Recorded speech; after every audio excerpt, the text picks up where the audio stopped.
Hey guys, tonight we slip straight into the fog, heavy dawn of a Victorian city, where brick chimneys loom like crooked giants, and the air tastes faintly of soot, before you even realize you're breathing it in.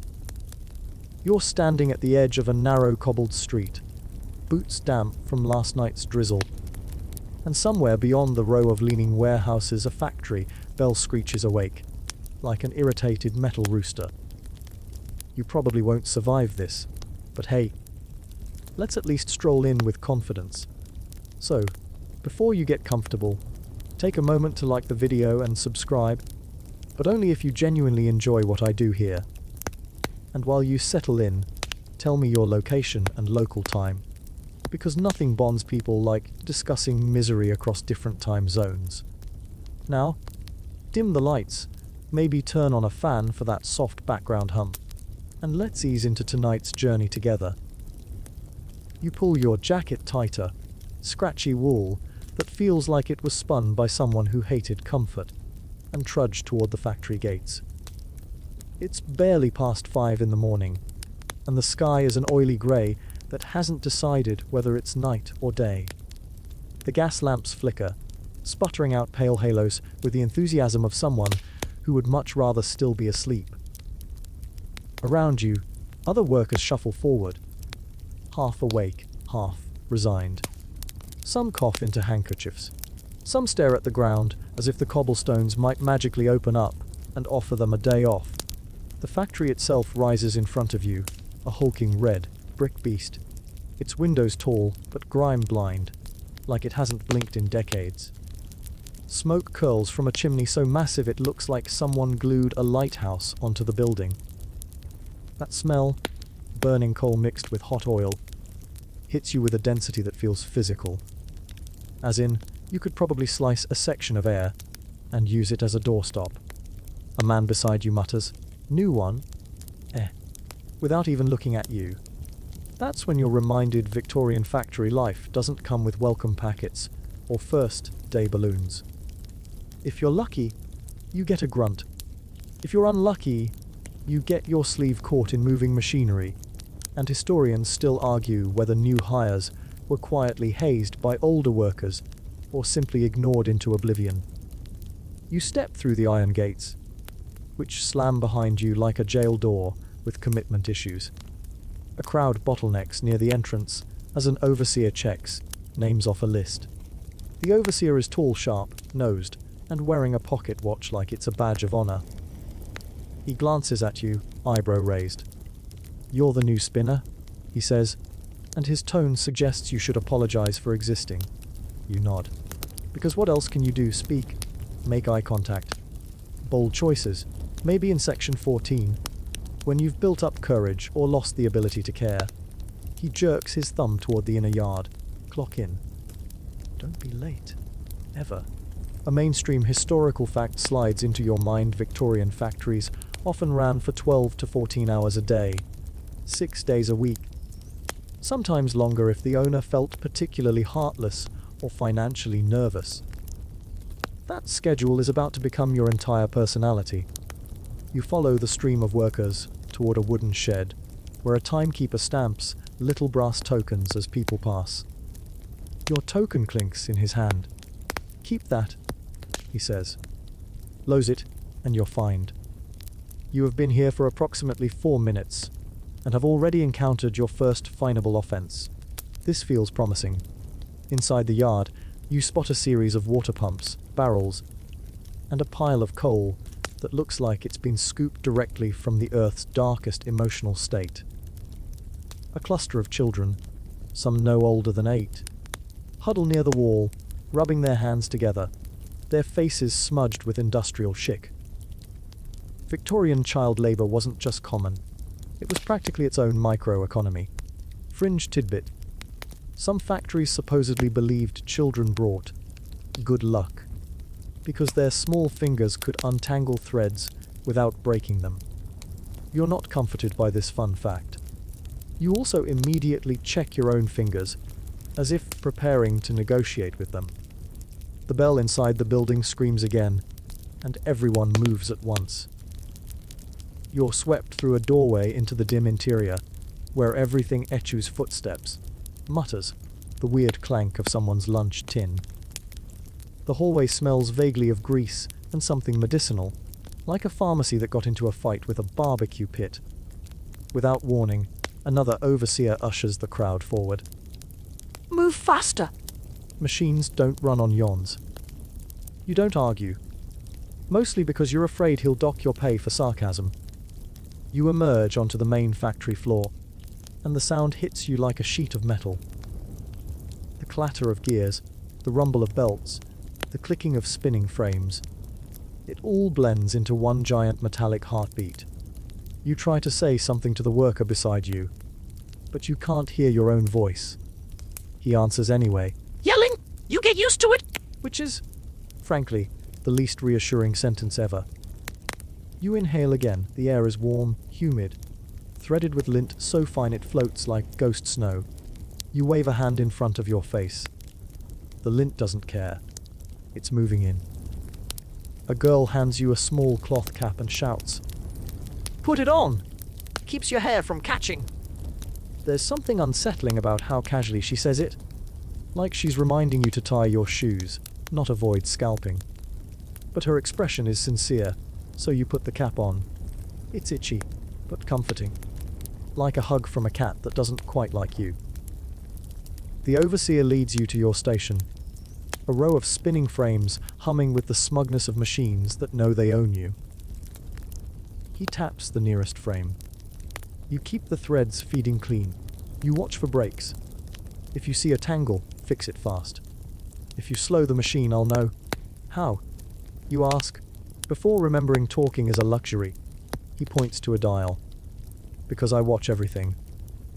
Victorian overseers were notorious for strict discipline, often measuring productivity with near military precision. Some even carried sticks or straps to encourage workers. Thankfully, this one appears to prefer intimidation through eyebrow theatrics. You tentatively touch the machine's frame. It vibrates under your fingers, steady but alive, like a very large, very judgmental dog.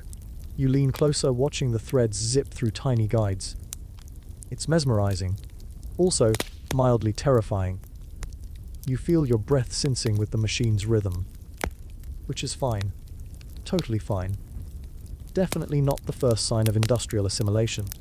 A man at the neighboring frame leans over. "Name's Turner," he yells. You introduce yourself, voice shaky but present. "You'll be all right," he says. "Just mind the rollers. Saw a bloke last week get his sleeve nipped. Lost half the cloth, and nearly his pride." You blink. He shrugs. "Better than losing an arm." A joke tries to form in your mind, something like, "That's a low bar." But your vocal cords choose life and remain silent. Instead, you nod, grateful, but also contemplating the fragility of fabric and bone. Minutes turn into a rhythm. You check the threads. You adjust a spindle. You brush away lint with a small wooden paddle. The warmth from the machine seeps into you, making your face flush. Occasionally, workers rush past carrying baskets of cotton. They dodge each other with the agility of people who have played this chaotic floor like a sport. You're not at that level yet. You're more amateur league. Maybe junior varsity. At some point, you notice a small black cat weaving between the machines, tail up, clearly on a mission. Turner spots your confusion. "Factory cat," he shouts. Keeps the rats down. Boss swears she's worth 2 workers. This is your quirky tidbit quota for the hour, and it's delightful. The cat glances up at you with an expression that says, "Don't slow us down," then disappears under a loom. You focus on your task again, trying to keep up with the relentless pace. The lint thickens. Your throat scratches. Someone coughs behind you, a deep, resonant cough that tells a long, depressing medical story without words. You remember reading somewhere, maybe in a textbook, maybe in a late-night doom scroll, that mill workers often developed respiratory issues from inhaling cotton fibers. Historians still argue whether early factory owners truly believed humid air prevented the fibers from breaking, or just ignored the obvious health risks because productivity was king. You're leaning toward option B. After what feels like an hour, but could also be 8, you notice workers glancing toward a small clock mounted high on a beam. Its hands crawl so slowly they might be unionized. You try counting your own breaths to pass time 1, 2, 3, 80, 500. The machines remain unapologetic. Your stomach growls, but Turner shakes his head. Breakfast after first break. 2 more hours. 2 hours. Time has become rude. You glance toward the windows, hoping for sunlight, but they're coated in soot and grime, so thick they might as well be painted black. You briefly consider cleaning one with your sleeve, then remember Turner's sleeve story, and decide you enjoy having limbs. The overseer marches past again, looking for slackers. You straighten instantly, even though you weren't slacking, unless blinking counts. He pauses at your machine, eyes narrowing. Keep pace. No wandering mind. As if your mind could wander in this noise. Wandering requires silence, or at least a non-mechanical soundscape. You adjust another thread, hands trembling slightly. The overseer moves on. Turner gives you a sympathetic look. He's not so bad. You'll meet worse. Excellent. Something to look forward to. Eventually, and by eventually, you mean some unknowable stretch of time that has dissolved your sense of self. The bell rings again. Break. Workers sag like puppets cut from their strings. A few sit right where they stand. Others head toward the yard for air. You follow them, stepping into the open. The cold hits instantly, and your lungs expand with gratitude. Even soot, flavored air feels refreshing compared to the mill's inhalable lint buffet. Turner stands beside you. Hard first day. You nod, leaning on a crate. You'll get used to it, he says. Or you won't. But the bell waits for no one. Another joke nudges your brain, something like, "Does the bell take holidays?" But you're too tired to say it. The break ends too soon. Workers shuffle back in. The machines roar, picking up mid-sentence, as if complaining about the interruption. You take your place at the spinning frame again, breathing slowly, mentally preparing. You step back into the mill with that same odd determination you get when you willingly open a second bag of chips after promising yourself you wouldn't. The brake air hasn't fully left your lungs yet, but the factory air rushes to reclaim its territory, flooding your throat with warmth, moisture, and a faint cotton sweetness, like breathing through a damp sock dipped in flour. The machines are already awake. Not just awake, mid-rant. Their clatter fills the room like an argument between metal giants, gears snapping, belts slapping, frames humming with ceaseless irritation. You slide into your place, hands instinctively searching for the thread lines, even though your brain is still stretching itself awake from the break. The heat radiating from the spinning frames sinks into your skin, and you swear it's at least 10 degrees hotter than the hallway. The air is so thick with humidity that your hair, what hasn't been flattened by the cap, begins to curl at the edges. Humidification. Turner shouts over the noise, nodding toward the overhead pipes. Keeps the fibers from snapping. A mainstream historical fact drifts in. Victorian mills often used steam or sprayed water to keep fibers pliable and reduce breakage. Prestigious owners bragged about their scientific improvements. Workers mostly just bragged about how fast they could find dry ground to stand on. A drop of condensed moisture plinks onto your sleeve. The machine clicks again.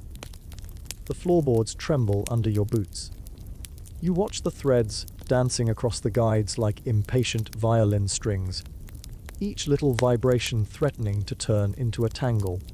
You try to keep your breathing even, short inhales, long exhales, but each breath drags link deeper into your chest. It clings to everything: your tongue, your eyelashes, the tiny crease where your collar meets your skin. A younger boy scurries past, broom in hand, shoving lint piles into a bin. He moves with such practiced speed that your first instinct is to ask how long he's been doing this. Then you decide you don't want to know. Some answers are scarier than ghosts. You hold your paddle ready and sweep stray fibers away from the spindle. The machine's vibrations travel up your arm, and for a moment you feel like part of the machinery, a human cog, warm, blooded but fully subsumed by the rhythm. Turner leans over again, shouting, "How's the breathing?" You give a thumbs up, even though your lungs are staging a gentle protest parade. "Good," he yells. Some folks cough up cotton strings at the end of the day. You stare at him. "Strings," you mouth. He nods. "Little ones. Looks like you're knitting a scarf from the inside out." A joke tries to bubble up, something like, "At least it's artisanal." But the machine clicks loudly enough to break your comedic timing. Your frame suddenly jerks. One thread whips free with the dramatic flair of someone leaving a party in a huff. You grab it, fingers moving clumsily. The spindle spins too fast, and the loose thread loops around itself like it's forming tiny panicked knots. You reach your hand in, maybe a little too far, and Turner barks, "Careful!" You jerk back, heart thudding. He points to the rollers. Those catch sleeves faster than gossip spreads through the back dormitory. You nod, cheeks warm with embarrassment.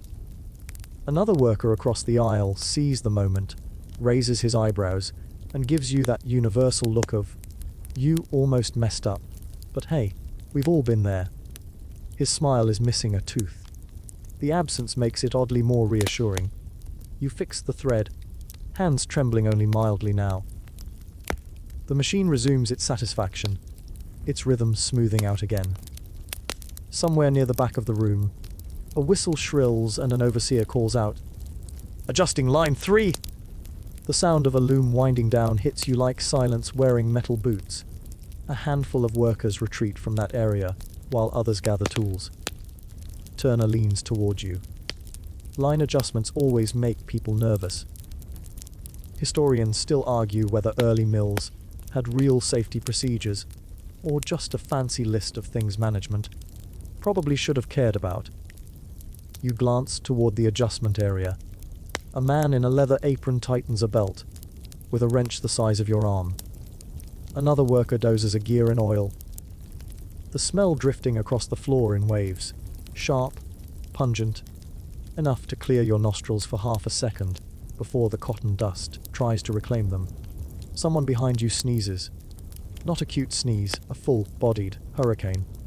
Force explosion that briefly interrupts the machine hum. A second sneeze follows, and a third. The woman at the next frame shouts, "First day." The sneezer glares. A fringe tidbit pops into your head. Some factories supposedly had lint storms. Sudden swirls of fiber kicked up by ventilation drafts that would settle on people like weird, itchy snow. You glance upward. One of the overhead pipes hisses a little too loudly, and you instinctively duck. Not today, lint blizzard. Not today. The machines heat the room further. Your shirt sticks to your back. You swipe your forehead with your sleeve, then remember the sleeve danger story, and immediately regret the motion. You keep your arms close to your body from then on, as though practicing a polite Victorian vampire stance.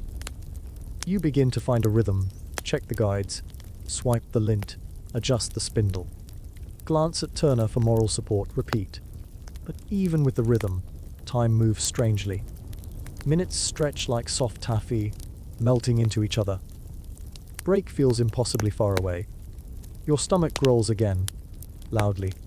Loud enough that even with the mechanical roar, the woman beside you glances over. She smirks. New workers always think they ate enough. You shrug helplessly. You'll learn. Another thread snaps. You react faster this time, fingers darting in like you've been doing this for weeks. Pride flickers in your chest. Small victories count double in places where the windows are sealed with grime. Turner notices. "See, machine's getting to know you." "Should I be scared?" You shout. "Yes," he replies cheerfully. You allow yourself a tiny laugh, though it gets swallowed instantly by the clangor. It's still a victory. The heat intensifies as more machines spin up. A foreman strides past with a tin of oil and a lantern, inspecting roller housings. He checks bolts, replaces a thread guide, and shouts orders without breaking stride. You can't hear a word he says, but his expression says, "If anything goes wrong, it's definitely your fault." You try not to make anything go wrong. Another worker moves down the road distributing something wrapped in cloth. When she reaches you, she presses a damp kerchief into your hand. "For your nose," she says. "Helps with the lint." You thank her with a nod and tie it over your mouth. The dampness cools your face, and for a blessed moment your lungs feel like they've been granted diplomatic immunity. The machines pick up speed. The threads blur. The floorboards tremble, like they're reacting emotionally to the workload. Time becomes a warm blur. At some point, Turner taps your arm and points to a growing cloud near one of the far frames, a faint but noticeable haze forming above a drive belt. "Watch," he mouths. An overseer notices the smoke a half second later and sprints over, shouting commands. Workers scatter with the speed of startled pigeons. Someone throws sand onto the belt housing. The smoke dissipates. Turner nods. Friction burn. Happens when the belt's misaligned. He adds, with a dry smile, "We prefer small smoke. If the machine ever glows red, run. Use that happen, you shout." He shrugs. "Once every few years. Makes for good stories. There's probably a joke to be made about molten metal and employee retention, but you save your energy for breathing." The kerchief is damp now, collecting lint like a tiny heroic shield. You feel the itch build again in your throat. A slow cough emerges, then stops halfway, like even your lungs are tired. Minutes drag. The heat climbs. You lean slightly away from the machine, just to catch a cooler current from a draft under the door. The relief lasts one glorious second before evaporating back into warm air. "Break soon?" Turner shouts. Soon is a relative concept. Soon could be 10 minutes or 10 emotional centuries. You adjust another spindle. Another thread breaks. Another vibration rattles your bones. And yet you're still here. Still functioning. Still upright. That counts. Finally, the bell screams. The machines wind down, their voices dipping in pitch, lowering, softening, settling. The sound dims slowly, like a giant orchestra finishing its last frantic piece. You feel the silence expanding around you, stretching its limbs after being shoved into a small box all morning. You stare at the still machine in front of you. It looks different at rest, almost peaceful. Almost. But you've seen its real personality, so the illusion doesn't last. Turner pats your shoulder. "Survived the air, eh?" You nod weakly. You'll feel it in your throat later. You believe him. Workers stream toward the yard again. Your legs wobble from standing in one tense position for so long. You join them, stepping into the crisp outdoor air, which suddenly feels like a luxury spa treatment. You take a long breath, deep, slow, clean, and feel the difference instantly. Fresh air tastes like victory, like freedom, like something you didn't appreciate nearly enough 2 hours ago. Turner stretches his back. "One more session before midday meal." You wince. He laughs. "You'll get used to the sound and the heat." Nobody gets used to the air, but you learn to tolerate it. A small group of workers gather near the water pump, washing hands, rinsing kerchiefs, splashing faces. Someone is telling a joke you can't hear, but the laughter spreads anyway. Even in exhaustion, people find slivers of brightness. You return to the spinning floor with that same unsteady courage people get when they decide to assemble flat, pack furniture, without reading the instructions first. The bells still echoing in your bones as you step through the doorway, and the moment the thick, humid air wraps around you again. You feel like you're walking into the mouth of something alive, something that has been chewing on cotton dust and steam for 20 years and has no plans of stopping. The machines are already warming up. Their belts tremble. Their rollers twitch, Their gears pulse with a kind of impatient hunger. You take your spot at the frame and inhale through your damp kerchief, tasting metal, lint, and a whisper of hot oil. And this, unfortunately, is when you start realizing the machines aren't just equipment here. They are characters, personalities, temperaments. The whole room feels like a cast of mechanical creatures whose moods shift with every rotation. Turner smirks at your expression. Spinning frames don't bite, he yells. They grab. Teeth are optional. He says this like it's reassuring. Your own frame vibrates in front of you, the spindle whirring faster, threads streaming with a soft hissing sound you didn't notice before. Maybe you were too overwhelmed earlier. Now, as the day stretches on, your senses begin sharpening in self-defense, noticing details you missed. You can feel tiny tremors through the wood floor, the way your boots hum gently with the pulse of the drive shaft beneath the boards. The whole building is one big heartbeat, metal, steam, and impatience. The frame suddenly clicks louder. A tiny burst of lint puffs out like a cotton sneeze. You flinch. Turner laughs. Yours is a Spitfire one. Likes to show off. Mine's the quiet, brooding type. You raise your eyebrows. You've named them, haven't you? Of course, he shouts. Everyone does. Helps you keep track of their moods. This, somehow, is both disturbing and comforting. A quirky tidbit floats into place. Some Victorian workers really did nickname machines, treating them like temperamental co-workers, sometimes even giving them gender, personalities, and in one recorded case, birthday celebrations. Turner's definitely continuing that tradition. He gestures toward your machine. Yours looks like a Clara. Fancy, unpredictable, occasionally dramatic. You test the name silently. Clara, honestly it fits. You lay your hand on the frame with reluctant affection. Clara hums back, and you swear the vibration feels smug. The overseer walks by, tapping his ledger. Less chatting, he barks. More spinning. Turner shrugs at you. Clara's jealous, he mutters, and you try not to snort behind your kerchief. The line builds into rhythm. Belts spin, rollers twist. Threads flow. You fall into that familiar cycle. Watch, adjust. Sweep lint, breathe through cloth, repeat. But now you're paying attention to the machines themselves. Each one has its own sound. One has a higher, pitched whine, like it's gossiping constantly. Another thuds every 20 seconds like an annoyed drum. One near the corner squeals briefly, then settles, like it's complaining, but willing to soldier on. You lean closer to Clara, listening. There's a faint rattle beneath the primary hum. Something loose. Something tiny. Something that could become a problem. You flag down Turner and point. He listens, nods. She's got a loose guide plate. Happens. He glances around, then lowers his voice conspiratorially. Just pat her, and promise to fix it later. You pat the frame.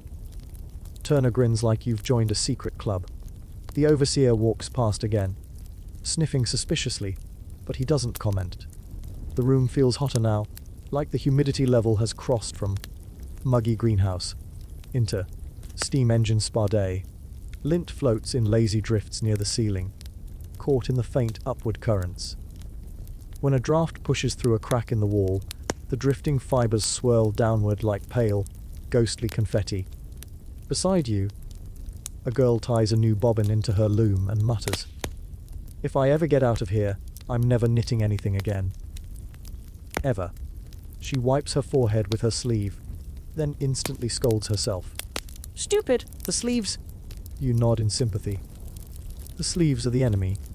A looming figure approaches Mr. Rathbury, the floor overseer with the legendary eyebrows. He stops by a boy who looks no older than 12 and watches him rethread his frame. The boy's hands move with startling speed, lightning fast, practiced, almost beautiful in their precision. Rathbury nods. Good work. Keep that up. He turns to another worker who is struggling with a jam. Not good. Fix it. The woman fumbles, and Rathbury sniffs sharply, as if disappointment has a scent.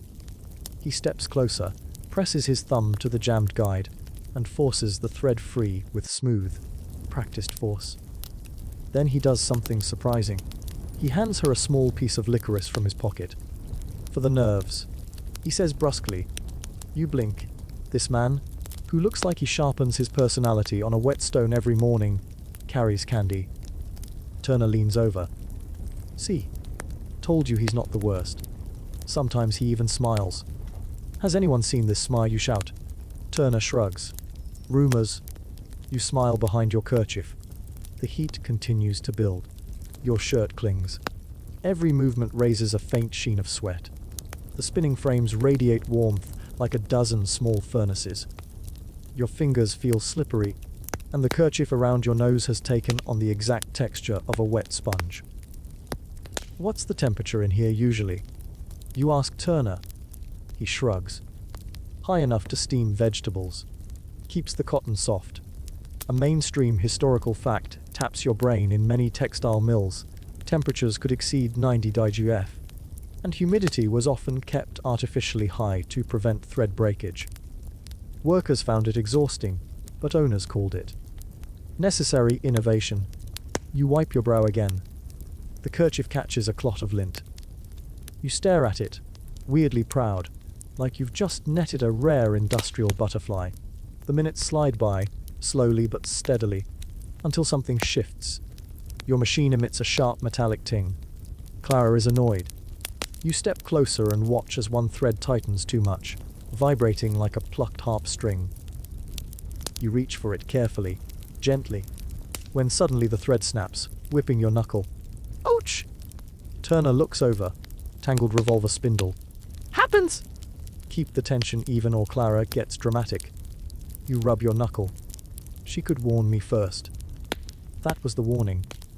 As you retee the thread, you remember a fringe tidbit some workers believed machines punished inattentiveness like living creatures, that threads snapped more often if you didn't greet your frame each morning.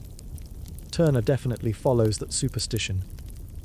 Several others probably do, too. You redo the thread, fingers awkward, but improving. The machine accepts the repair like nothing happened and returns to its steady hum. You're almost offended at how quickly it moved on.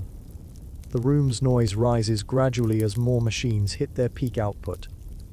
It's not just loud, it's physical. The sound presses against your chest like a heavy blanket made of vibration. You can feel it in your teeth, your bones, your eyelids. The air becomes thicker. Dampness clings to your skin. Lint drifts past your vision in lazy spirals. And this is when the machines truly come alive. A loom near the corner lets out a slow, rhythmic squeal, like someone bending a rusty gate in slow motion. Another machine rattles harder with each rotation, its spool shaking wildly. A boy rushes over carrying a tin of oil, splashing it into the rattling housing. The machine hisses gratefully and quiets. Turner laughs. That one's a drama queen. Always wants attention. You notice another machine with a faint scar along its outer housing. A welded patch, shiny and new. Turner nods at it. That one blew its belt last year. Snapped so loud it sounded like a pistol. Historians still argue whether some mills purposely tightened belts, too far to push output, or if the breakages were just bad luck. You eye the patched machine warily. You don't want Clara learning bad habits. A sudden clatter of footsteps rushes down the aisle. An overseer waves for assistance. Bobbin jam! Line 2! Move. A young woman and two boys sprint toward the emergency.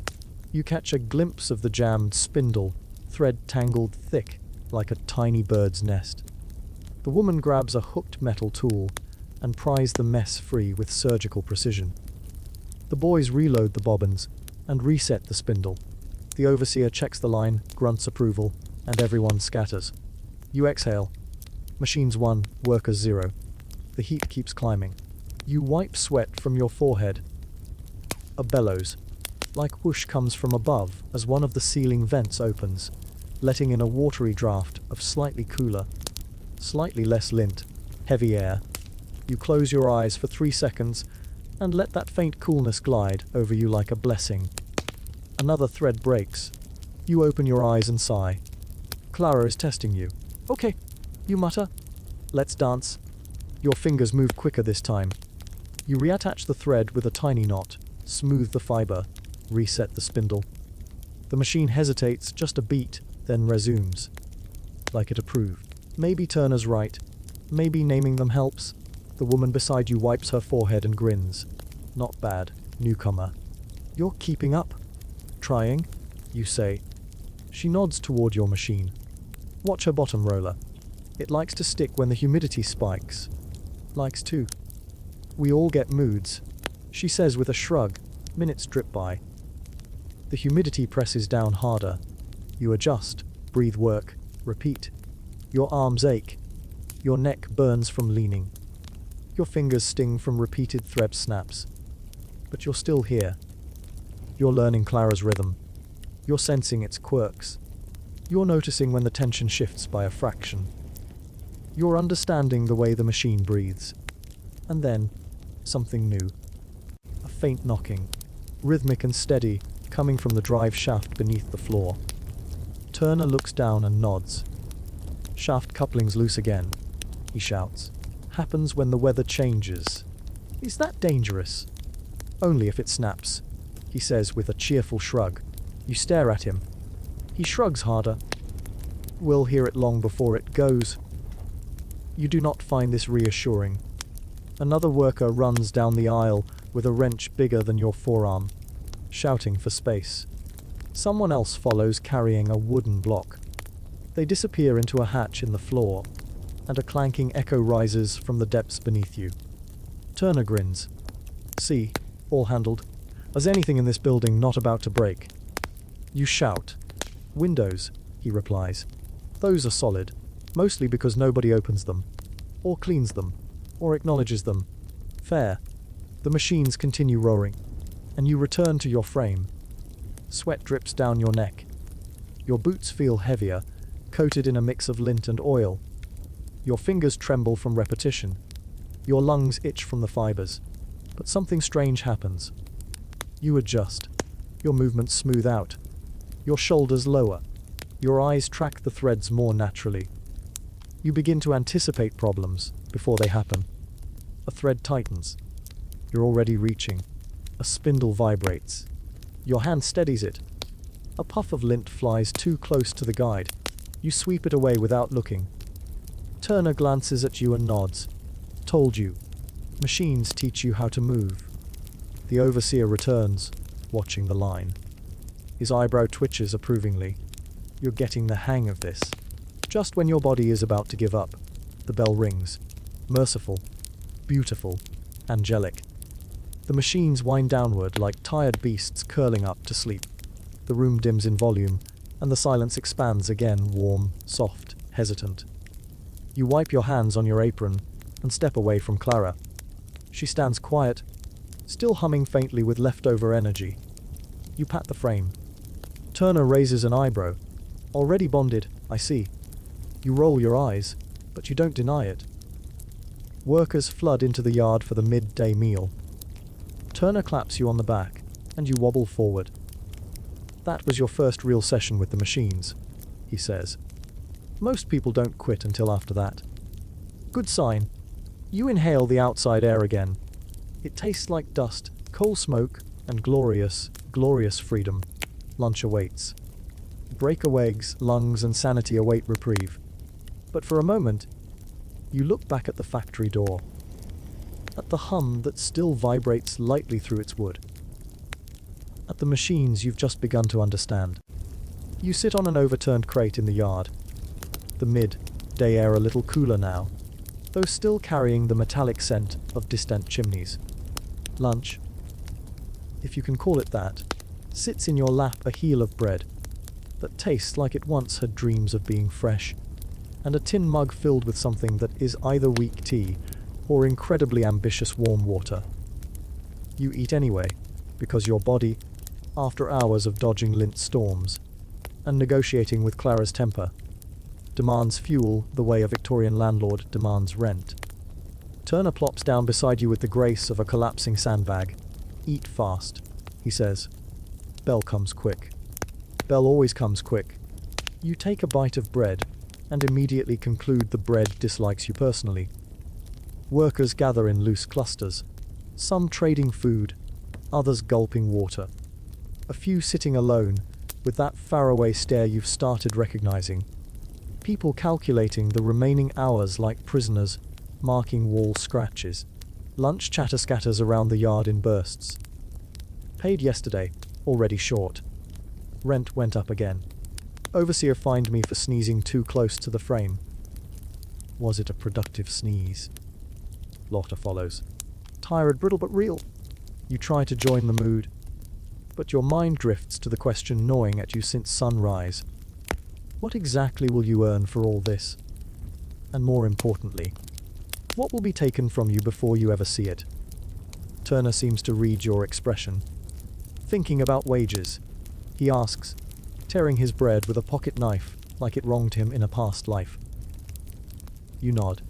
He snorts. Welcome to the part of factory life everyone hates, but nobody can escape. He pulls a small booklet from his apron pocket and flips it open. Lines of numbers fill the page, cramped and angry looking.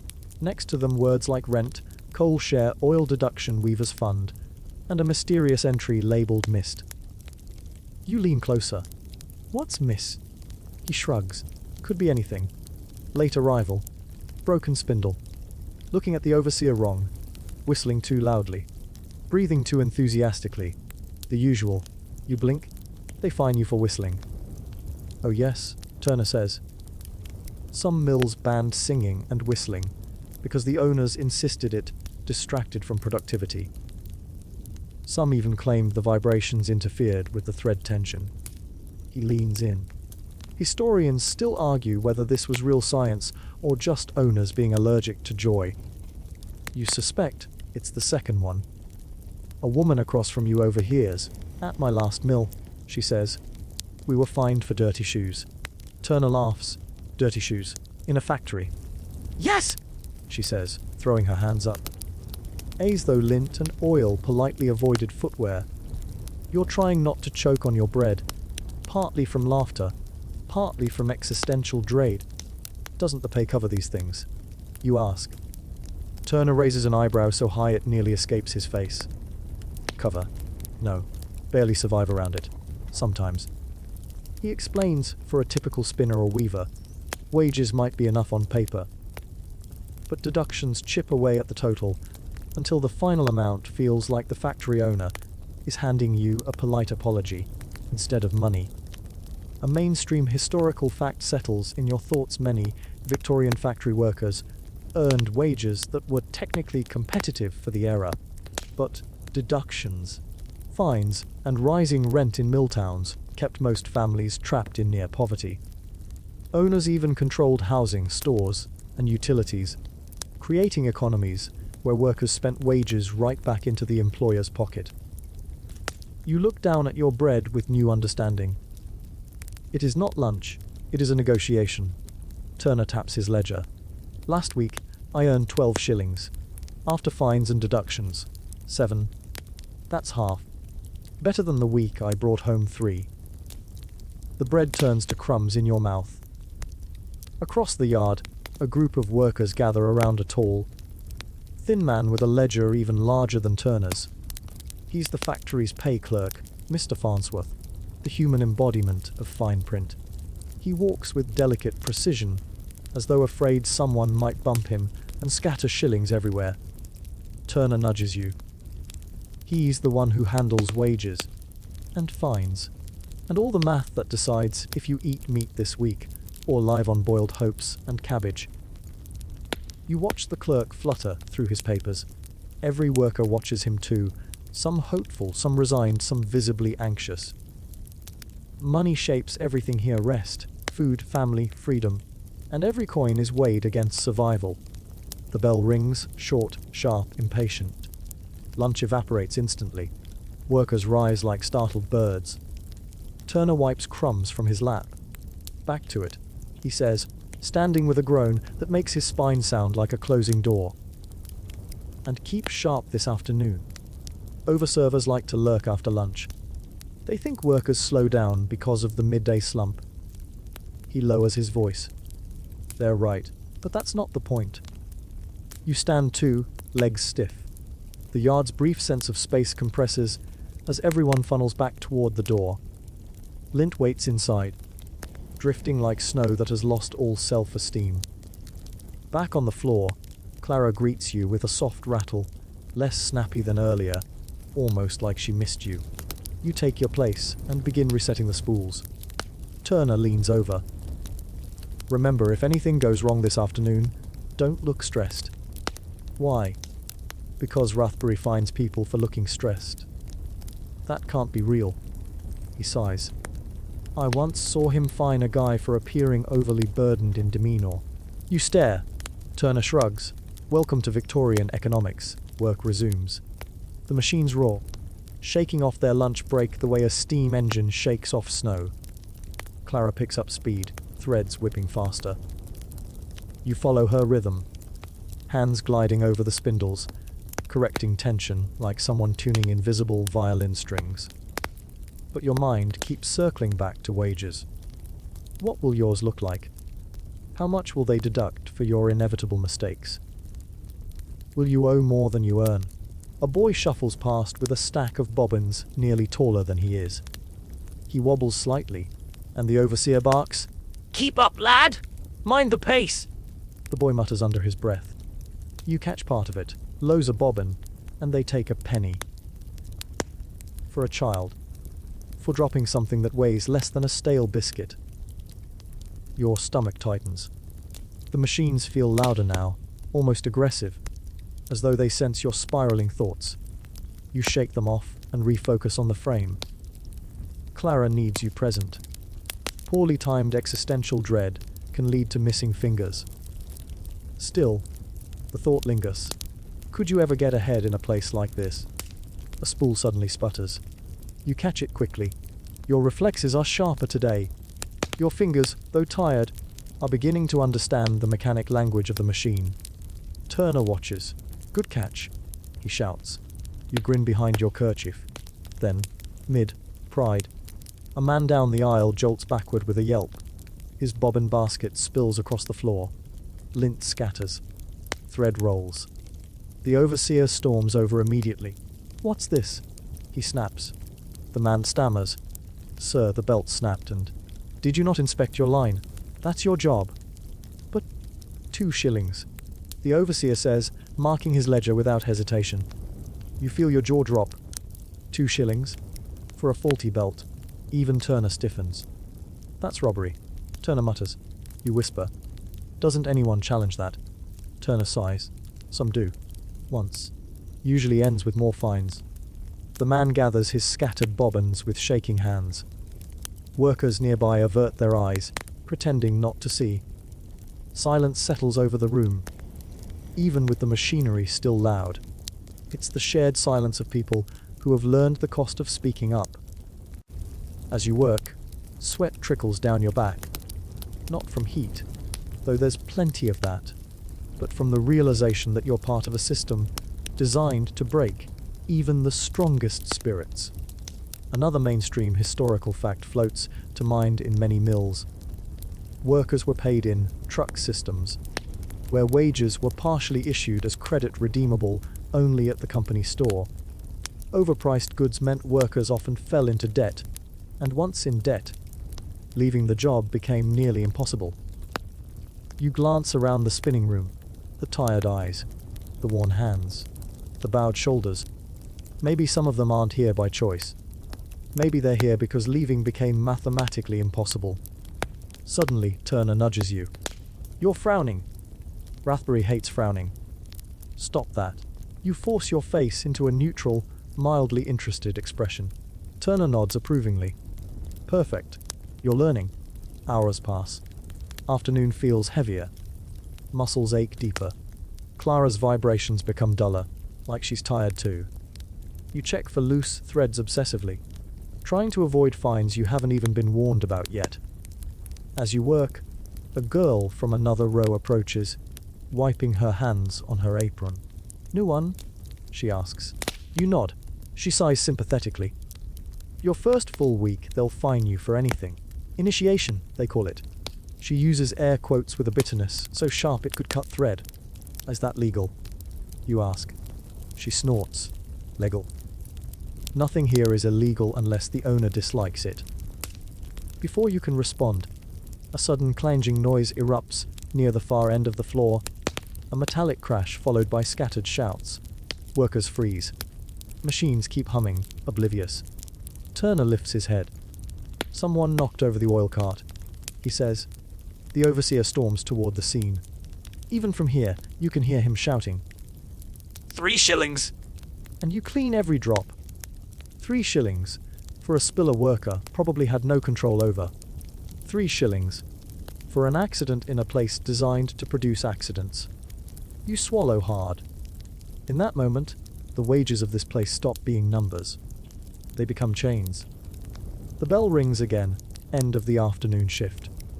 Not the end of the day, not yet, but the end of this segment. Relief washes through you like cold water. Turner claps your shoulder. You did well. No fines. That's rare for a first day. You smile weakly. As workers head toward the wash area, you glance back at Clara. Quiet now, resting. Or waiting. Hard to tell. You realize something unsettling. You're starting to like the machine.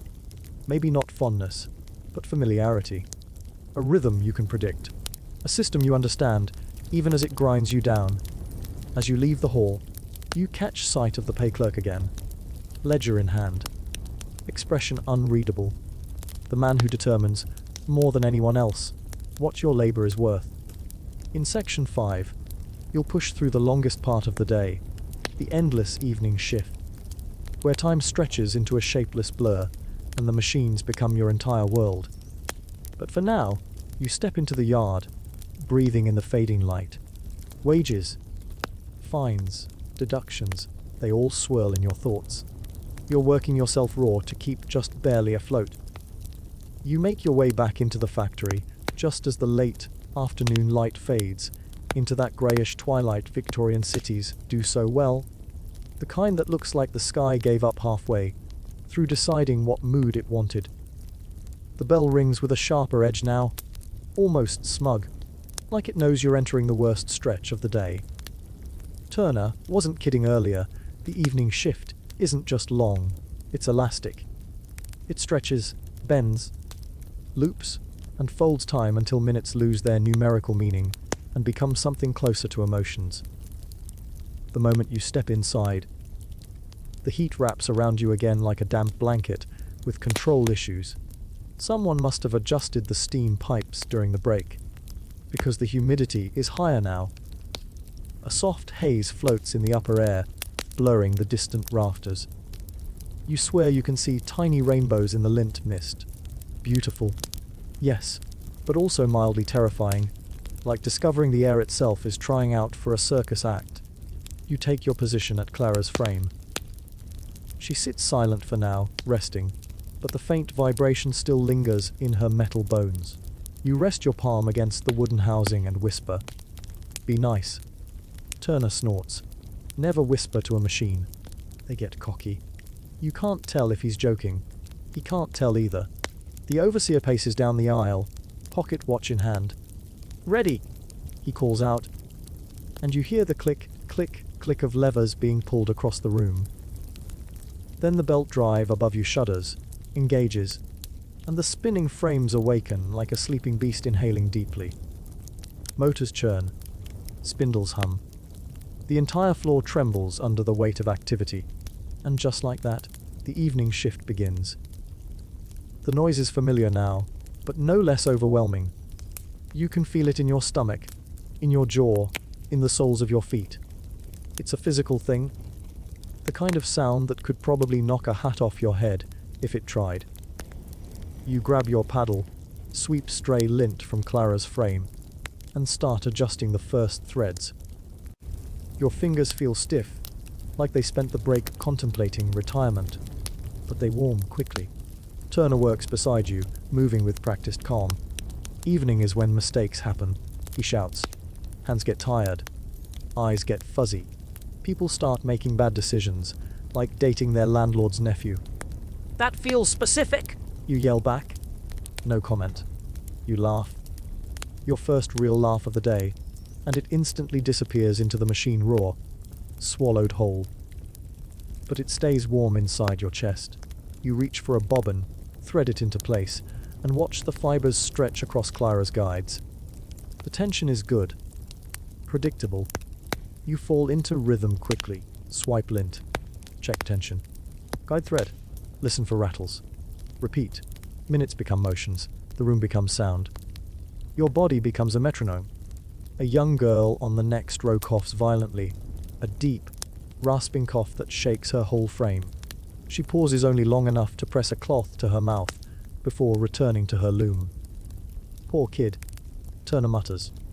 She's got mill throat. Everyone gets it eventually. You nod. The air is brutal. Every breath feels like it drags a spoonful of lint with it. A mainstream historical fact swirls in your mind long.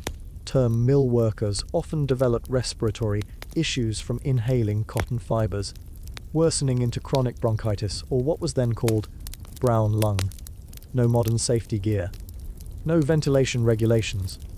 Just cloth and lungs politely fighting for territory. A thread snaps. Your hand moves instantly, faster than this morning, and you tie it off neatly. Clara purrs in approval, or maybe that's just the spindle stabilizing. You wipe sweat from your brow. The humidity climbs higher still, sticking to your hair, your sleeves, your will to live.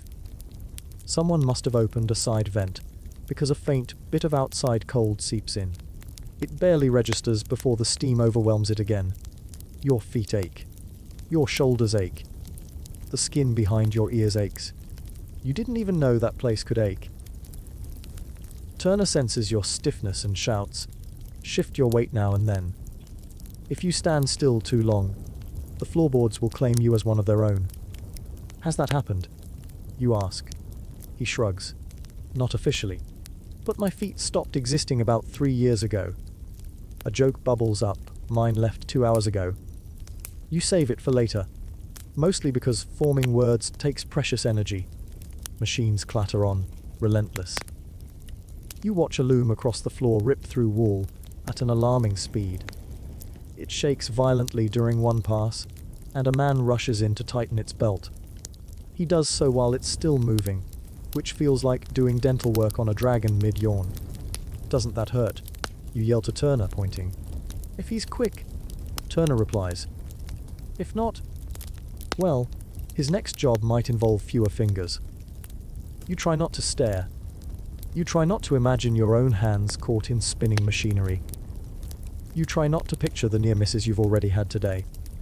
But the machines make those fears unavoidable.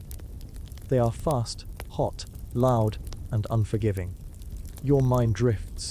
You catch yourself spacing out for a second, just one, and instantly, Clara snaps a thread as if scolding you. Sorry, you mutter, reaching in. Turner shakes his head. Never zone out. This is the dangerous part of the day. He's right. You can feel it. The room is slowing. Not the machines, but the people. Movements are heavier. Reflexes dull. Shadows lengthen. This is the time accidents love to visit. And right on cue, something happens. A sharp yelp from 3 frames down. A boy recoils, clutching his hand. The machines don't stop. They don't even notice. The overseer strides over, barely glancing at the boy's reddened fingers. Code water, he says. Don't waste time. You're behind quota. Behind quota. The boy nearly got clipped by a spindle, and the concern is about numbers on a sheet. A fringe tidbit floats to mind. Some mills placed quotas so high workers joked they'd finish faster if they sprouted extra hands. Someone once drew a cartoon of a 4-armed weaver with the caption, "Ideal employee." It was confiscated immediately. You swallow hard. The boy returns to his station moments later, hand trembling, but he keeps working. No one comforts him. Not because they don't care, but because stopping work risks their own rhythm. You try to stay focused, but fatigue creeps everywhere. The machines feel louder. The lint floats heavier. Your hands slip more. Turner notices. Drink water. He shouts. Keep your head clear. You nod and take a sip from the tin cup you brought. The water tastes faintly like iron and maybe fear, but it helps. Another wave of heat rolls through the room as more steam gets pumped in. Threads tighten in response, and Clara begins to rattle. Not much, but enough to make you nervous. Turner leans over, listening carefully to the sound. She's running hot, he says. Keep her feeding steady. Gentle hands. You do your best. The next hour blurs. You move mechanically now, muscle memory taking over where thought fails. Your eyes sting from lint. Your knees tremble. Your fingers cramp. Even your heartbeat feels synced to the whir of the belts overhead.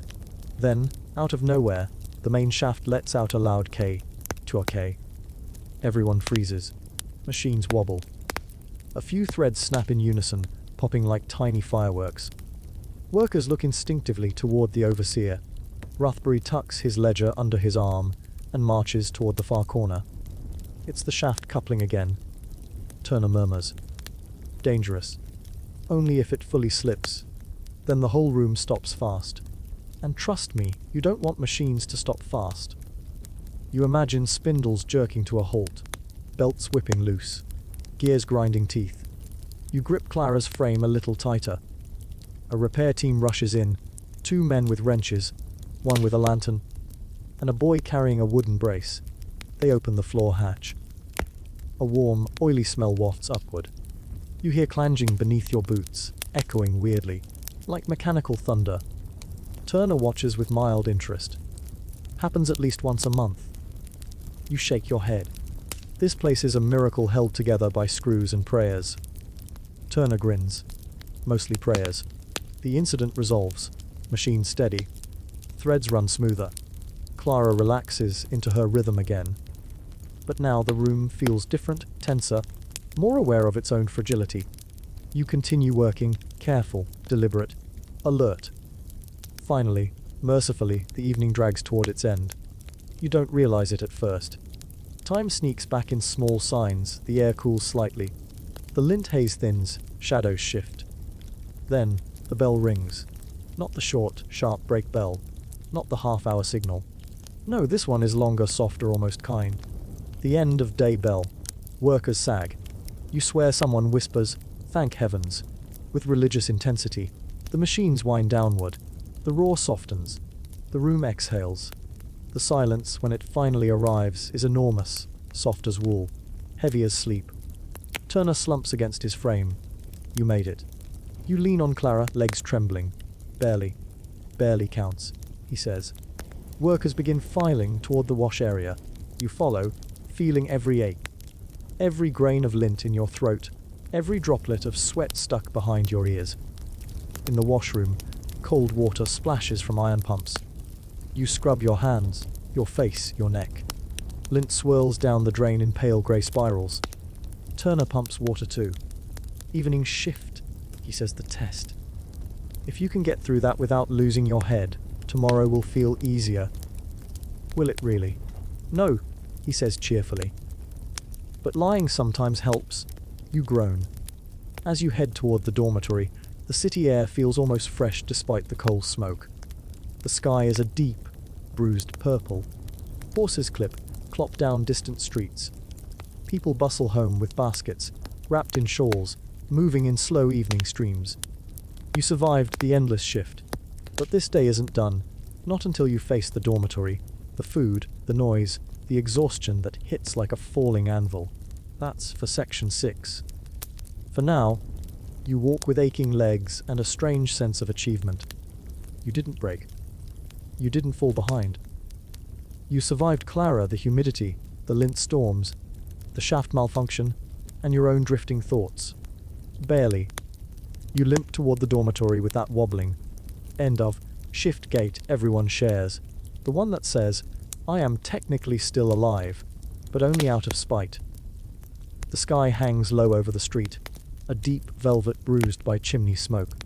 Lamps flicker in upstairs windows, the smell of bread, coal dust, horse manure, and something vaguely cabbage. Adjacent mixes in the air, like the city couldn't settle on a single mood and chose chaos instead. Turner walks beside you, rubbing his shoulder. Feels like someone took a wrench to my spine, he mutters. Someone might have, you reply. I lost track around hour 12. He chuckles. That's the spirit. When you stop knowing what time is, that's when you're becoming a proper mill worker. You're not sure if that's a compliment or a threat. Your boots scuff against the cobblestones. You pass rows of cramped worker houses. Small brick blocks with thin doors and chimneys cough more than the residents. Laundry lines sag between windows like surrendered flags.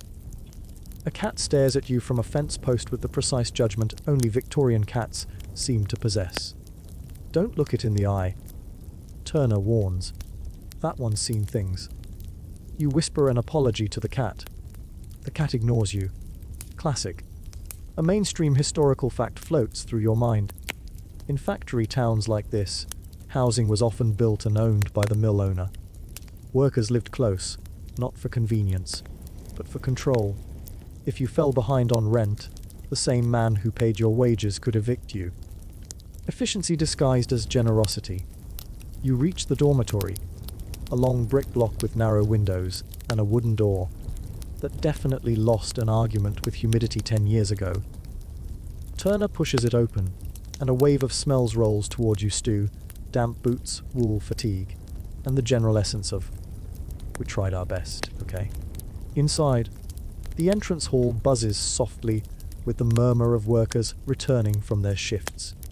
You see familiar faces, the boy with the near miss-finger accident, the coughing girl with her cloth, the man who tightened the loom belt mid-chaos. Everyone looks older than they did this morning, like the factory borrowed a few years from each of them as interest. Turner gestures toward the dining room. Food first, talking later. Thinking, optional. You follow him through, passing a wall where someone chalked a crude drawing of Rathbury with devil horns. Turner taps it approvingly. Art. The dining room is a long, warmish space lined with tables and benches. The ceiling is low enough that tall workers must tilt slightly to avoid brushing it. At the far end, a pot of something vaguely edible simmers on a stove, watched by a matronly woman who has the aura of someone who's been disappointed since 1843. You receive a ladleful of thick stew, vegetables, potatoes, and a few floating mysteries. You ask what it is. Stew, she answers. What kind? She meets your eyes. Stew. Right? Good talk. You sit beside Turner at a long bench, digging your spoon into the bowl. The texture is a well. It exists. The flavor is best described as brown. But you're so hungry it tastes like triumph. Turner eats quietly, staring ahead like a man who can finally let his brain idle. This is luxury, he says. Back in 53, the mill served something called beef essence. Historians still argue whether it contained any beef at all, or any essence. Sounds delicious, you say. It wasn't. He dips his spoon again with the solemnity of experience. A fringe tidbit comes to mind. Some factory dormitories required workers to pay extra for pepper because it was considered a luxury spice. Someone once smuggled in a tiny pouch and was caught because he sneezed too loudly at dinner. Pepper contraband. Imagine going down in history because of aggressively seasoned stew. Around you, workers talk in tired voices. Someone jokes about losing their mind. Someone else corrects them. No, you lost that last Wednesday. A third person claims their feet turned into damp loaves of bread somewhere between hours 10 and 11. You sip water that tastes faintly metallic, probably because the pipes are older than the concept of plumbing regulation. When dinner is done, you carry your bowl to a wash basin and follow Turner upstairs to the sleeping quarters. The stairway is narrow and steep, forcing you to climb like someone avoiding a trapdoor. The wooden steps creak with a rhythm that feels vaguely threatening. At the top, a long hallway stretches forward, lined with doors and the soft glow of oil lamps. The air is warm, carrying the sense of soap, sleep, and too many socks. Turner gestures to your assigned room, room 7. A simple number, painted neatly. You push the door open. Inside 2 narrow beds, a small table, a cracked wash basin, and a single window so tiny it might legally qualify as a suggestion. Your mattress looks thin, but welcoming after 14 hours on your feet. The blanket is coarse but warm. A cup of water sits by the basin, already collecting airborne lint. Turner throws his jacket onto the other bed. Welcome home, for as long as you survive. Comforting, you mutter. You sit down on your bed. The mattress gives only slightly. Your spine sighs. The back of your neck tingles, still buzzing from hours of vibration. Your fingertips feel ghostly threads between them. Turner sets his boots near the wall with a dull thump. You'll want to wash up before all the pump water cools. You fill the basin with water from a pitcher. It's cold. You splash your face. Your skin stings pleasantly. Then you scrub your hands, watching the water turn cloudy from lint and grime. As you dry your face on a rough towel, Turner stretches, groaning loudly. I swear, one day I'll wake up and discover my joints unionized without me. I'd support their demands, you say. Same. You sit together in comfortable exhaustion. The floor beneath you creaks as workers settle into their rooms. A woman 2 doors down hums a soft melody, something folkish and soothing. Someone else coughs. Someone sneezes. Someone laughs quietly at a joke you didn't hear. But your glad laughter still exists at all. You lean back against the wall, closing your eyes for a moment. The room sways gently, not because it's moving, but because your brain still hears the rhythm of machinery. The phantom hum lingers, a soft vibration inside your ribs. You'll hear it for days. Turner says, noticing your dazed sway. The machines stay with you, even in your dreams.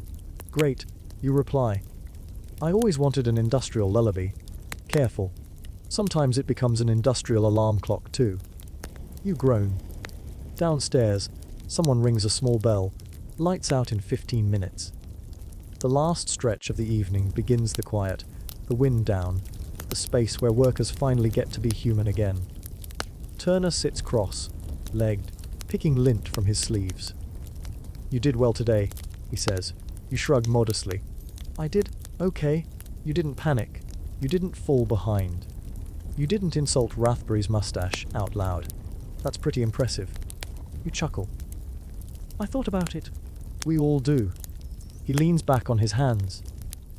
Tomorrow won't be easier, but it'll be more familiar. Your body learns the beats. Your mind adapts, usually. Your hands get quicker. You'll still ache, but you'll ache smarter. Much smarter, you repeat. That's inspiring, he snorts. You want inspiration? Go listen to a street preacher. You both sit in companionable silence for a while.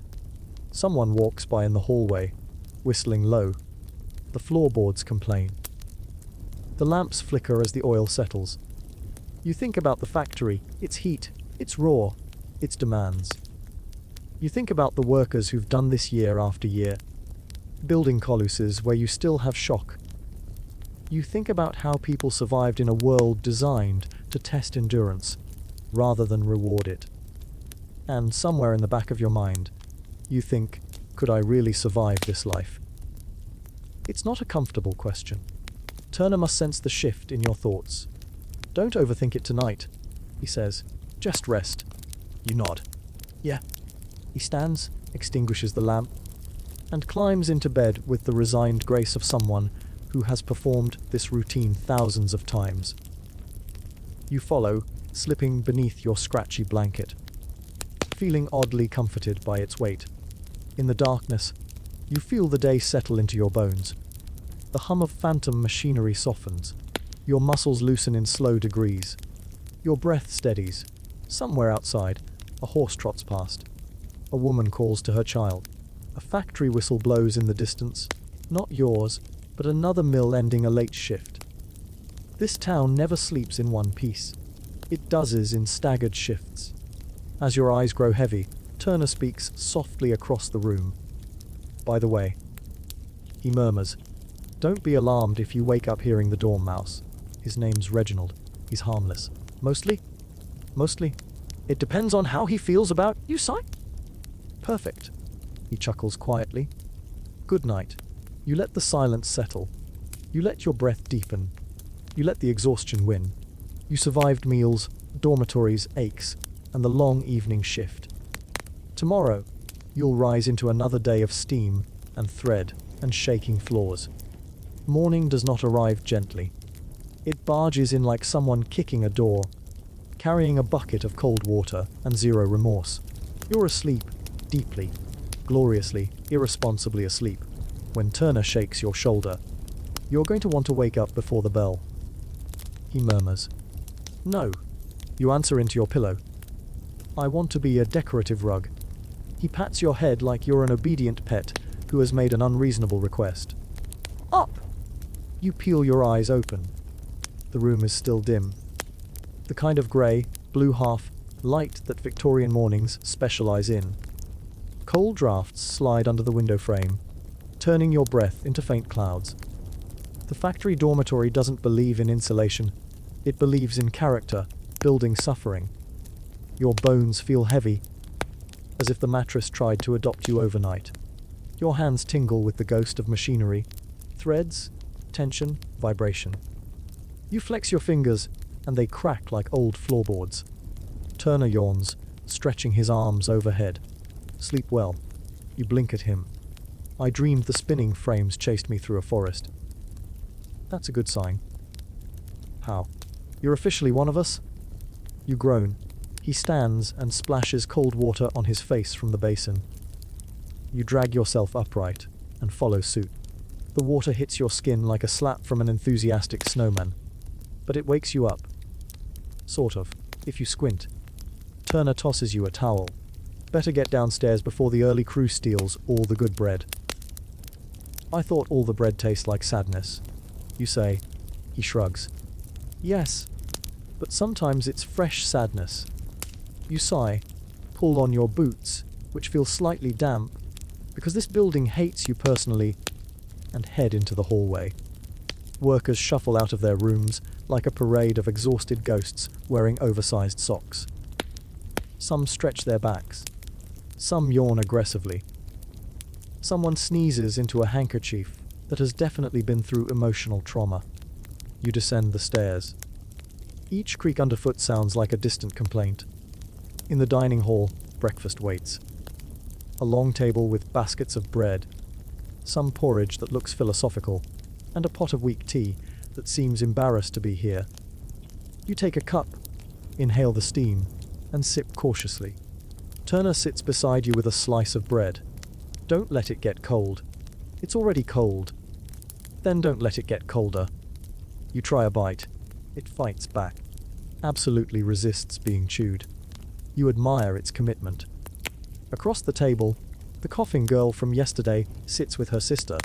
She gives you a shy nod. Her cough is a little lighter this morning, which is either hopeful or concerning. You can't tell anymore. A mainstream historical fact drifts up. Many mill workers rose before dawn, because the factory required them to be ready the moment the bell rang. Breakfast wasn't leisurely, just fuel for survival. Victorian advice manuals even recommended workers eat simply and swiftly. You're confident this bread qualifies as both simple and swift, assuming you don't choke on it. Someone sits beside you, a young man with straw blonde hair and a grin, so bright it's almost illegal in this lighting. He asks. You nod. Trying my best. Good luck.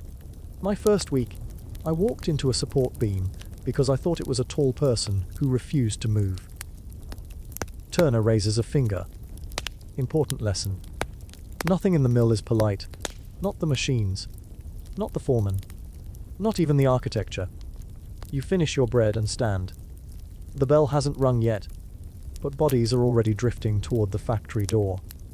Morning rituals are efficient here. Eat. Brace yourself. Proceed. As you walk outside, a pale sunrise stretches over the rooftops, turning chimney smoke into golden ribbons. The air is sharp with cold. Your breath leaves little clouds that seem as tired as you are. Turner shoves his hands into his pockets. New day. New aches. Same Clara. You glance at him. Does she hold grudges? Constantly. You groan. You join the slow march of workers toward the mill entrance. An assembly line of humanity before the actual assembly line. Boots crunch against frost. A carriage rattles by, the horse snorting steam. A newsboy calls out headlines about political scandals, and a new railway route.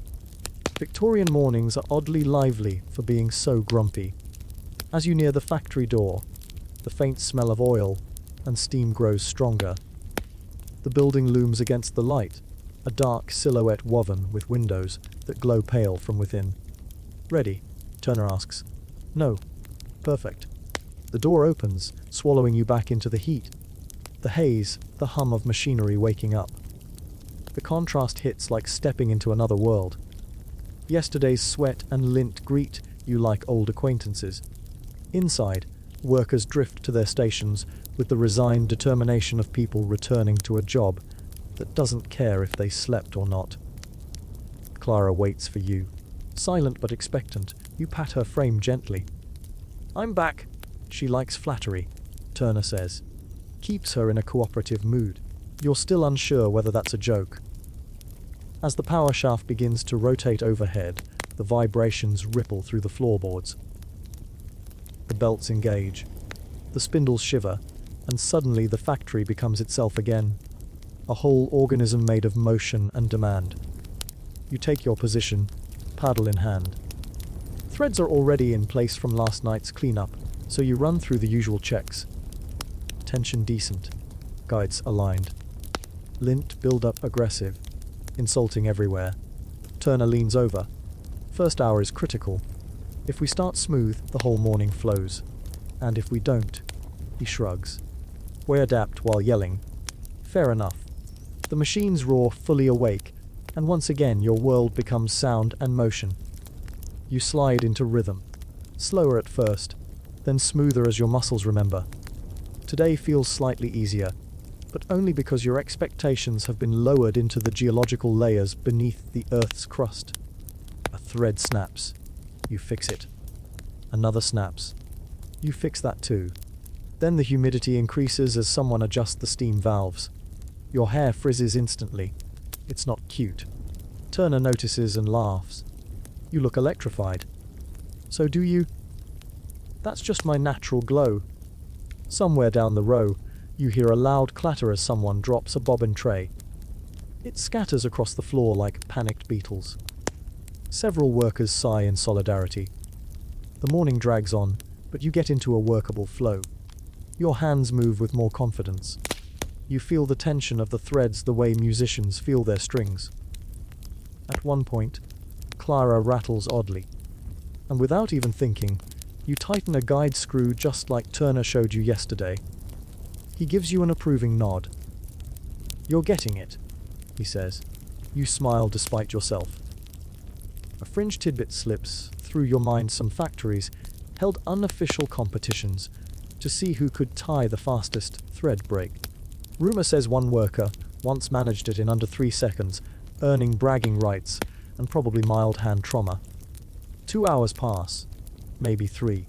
Time is mushy here. Your lower back aches. Your stomach rumbles. Your eyes water from lint. But you're functioning. And that feels like victory. Then, because fate enjoys variety, an argument breaks out at the far end of the floor. A man and a woman stand over a jammed loom, voices raised. You can't hear the words clearly, but the tone is crystal frustration mixed with panic. The lute strings of stress tighten to snapping. Turner frowns. Morning tensions. Everyone's nerves are shorter when they're still waking up. The overseer storms over, puffed up like an irritable pigeon, barking orders. The woman wipes her forehead and resumes work with stiff movements. The man mutters under his breath. Turner shakes his head. Historians still argue whether tempers were worse in the mornings or the evenings. Personally, I vote mornings. Makes sense. Everyone's hungry, cold, and wishing they were back in bed. You nod silently. Then you hear it. A small, high-pitched ping. You look down. A stray thread has pulled loose, curling like a rebellious noodle. You reach for it and freeze when someone taps your arm. It's the coughing girl. She looks nervous. "Your shuttle," she says quietly, pointing. You glance down and realize a shuttle, Clara's shuttle, was about to slip from its track. If it had launched mid-motion, it could have smacked your hand, or worse, your face. You steady it quickly, heart thumping. "Thank you," you say. She nods, gives a shy half smile, and walks back to her station. Turner leans in. Close call. Too close. Welcome to mornings. Another hour passes. You keep working, refilling bobbins, guiding threads, wiping lint. Your mind drifts into that familiar rhythm. The kind where you think thoughts like, when did my feet stop existing? And does tea count as a vitamin? But then, you do something brave. You tell a joke. Turner is stretching his back, looking like regret in human form. You say, maybe the machines are humming because they're gossiping about us. He blinks, then laughs, genuine loud. Enough that a few workers glance over. "That's terrible," he says. "Tell me another." You grin, your timing is improving. Eventually, the breakfast bell rings, the one signaling the official start of the mid-morning break. Your muscles sag like wet laundry. Turner pats your shoulder. "Survived morning warm-up. Good. Now, comes the fun part." "What's the fun part?" "Porridge, and possibly sitting." Sitting sounds like paradise. You step away from Clara, wipe your hands on your apron, and stretch your back until every vertebra feels accounted for. Workers file toward the break area, chatting in low voices. You follow, legs trembling but hopeful. Turner walks beside you, smiling faintly. "Not bad for your second morning. Not bad for any morning," you say. True, the factory roars behind you, but for a moment, you're free. Breakfast break awaits. And you need it more than you need oxygen. You walk toward the break corner, like someone approaching an oasis, after crossing a desert made entirely of thread, steam, and questionable life choices. The roar of the machinery fades, just a little as you step behind a half-wall of wooden panels, giving your ears a moment to remember what not screaming sounds like. The break area isn't glamorous, just a stretch of benches, a small table with a tin kettle that looks older than several continents, and a few crates repurposed as seating. But right now, it's heaven. Heaven with splinters, but heaven nonetheless.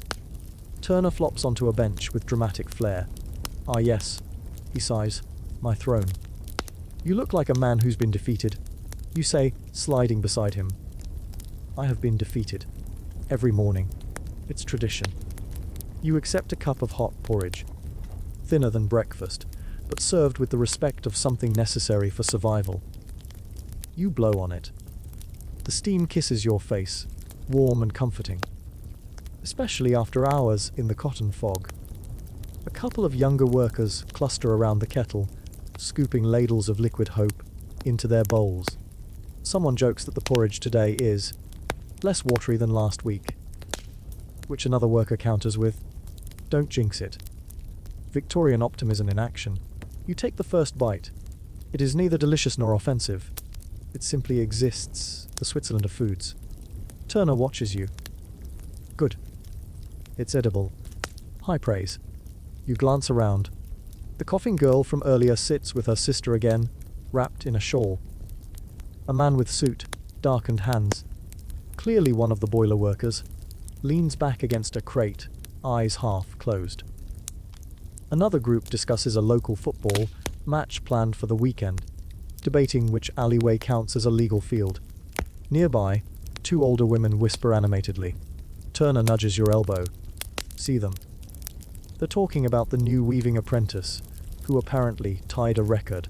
Fast thread knot yesterday. Historians still argue whether it's actually possible to tie one in under 2 seconds, but, well, legends persist. You grin. Mill gossip. "Oh yes," Turner says. "The true lifeblood of this place." You spoon another mouthful of porridge. Your shoulders loosen slowly. Your hands stop vibrating. Even Clara's phantom hum dims. Workers gradually settle into conversations, small stories, tired jokes, tiny sparks of community that feel warmer than the factory steam ever could. You hear one laborer say, "If I make it to Sunday, I'm sleeping until Tuesday." Another replies, "If I make it to Sunday, I'm sending a letter to my mother telling her I've joined the clergy." A third deadpans, "Your mother will faint." Someone laughs. Someone else sneezes with spectacular force. The group applauds.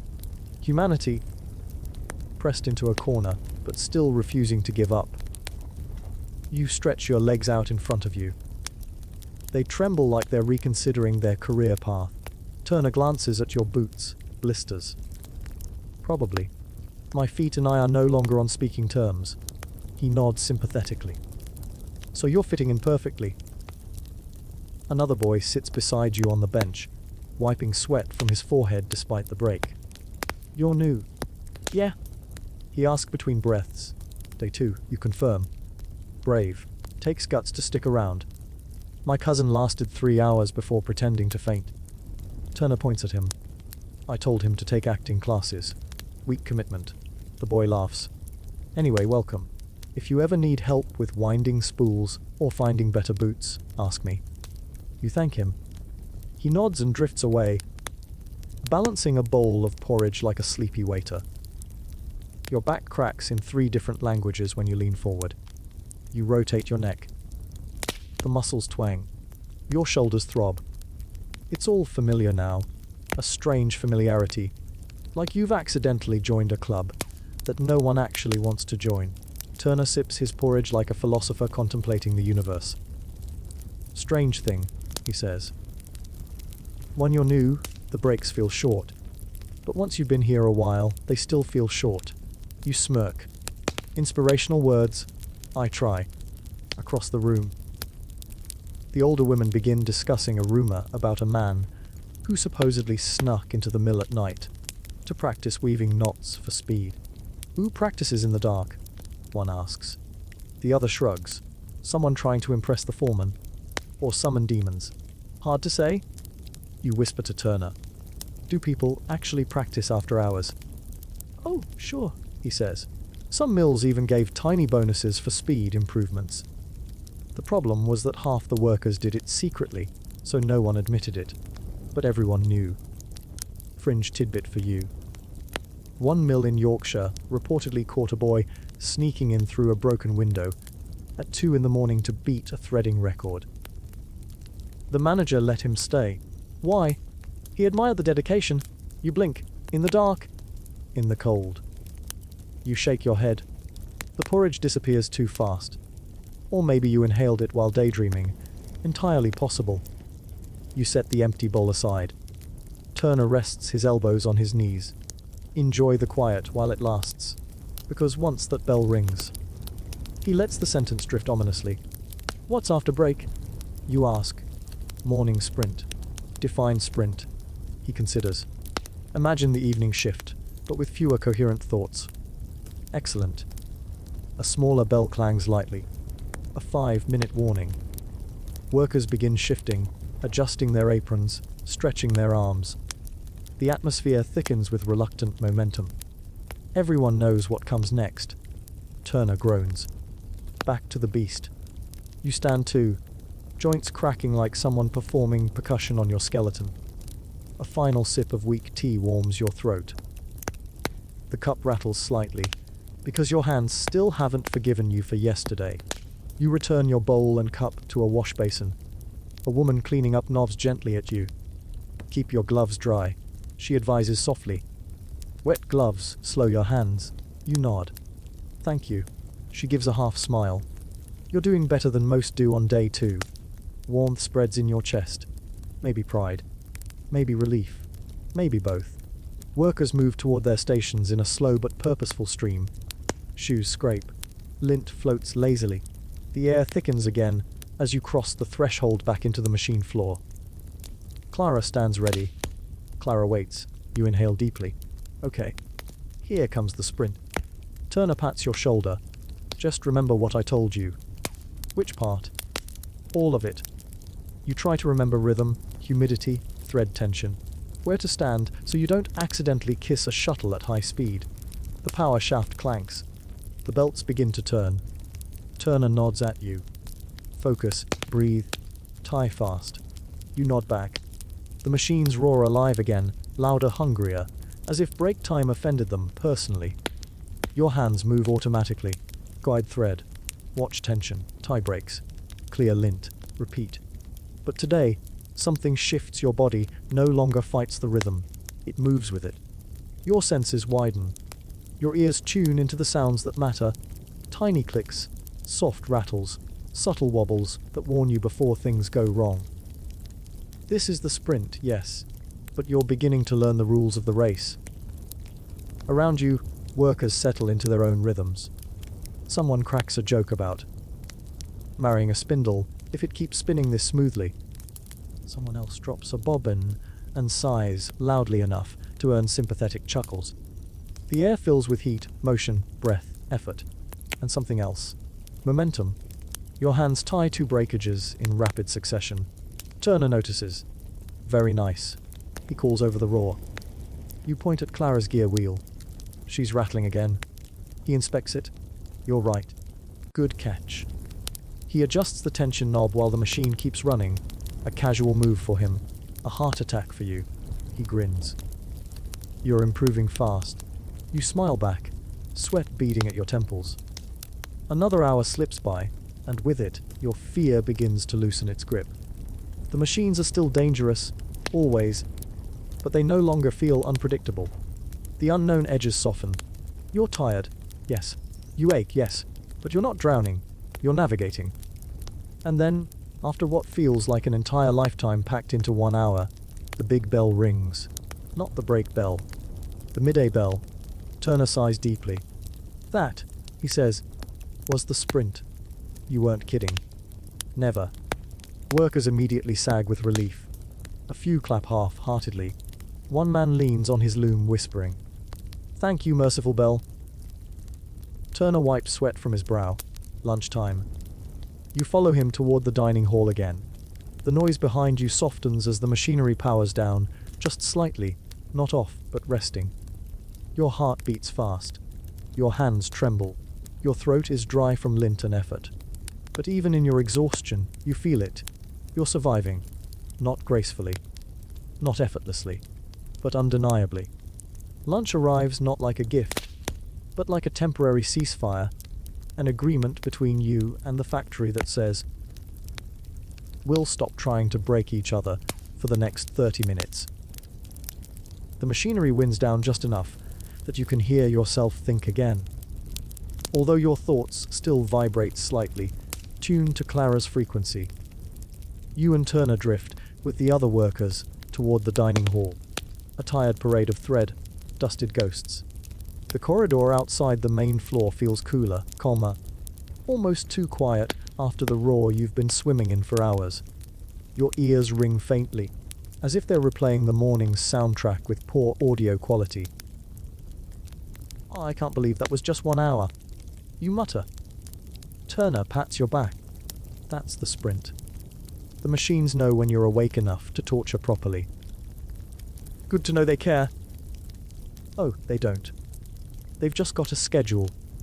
Workers funnel into the dining room, where a long table holds pots of stew, bread, and something that might be gravy or might be an accident. A kettle emits thin steam. A woman ladles food onto plates with the solemnity of a priest performing rites. You get your portion.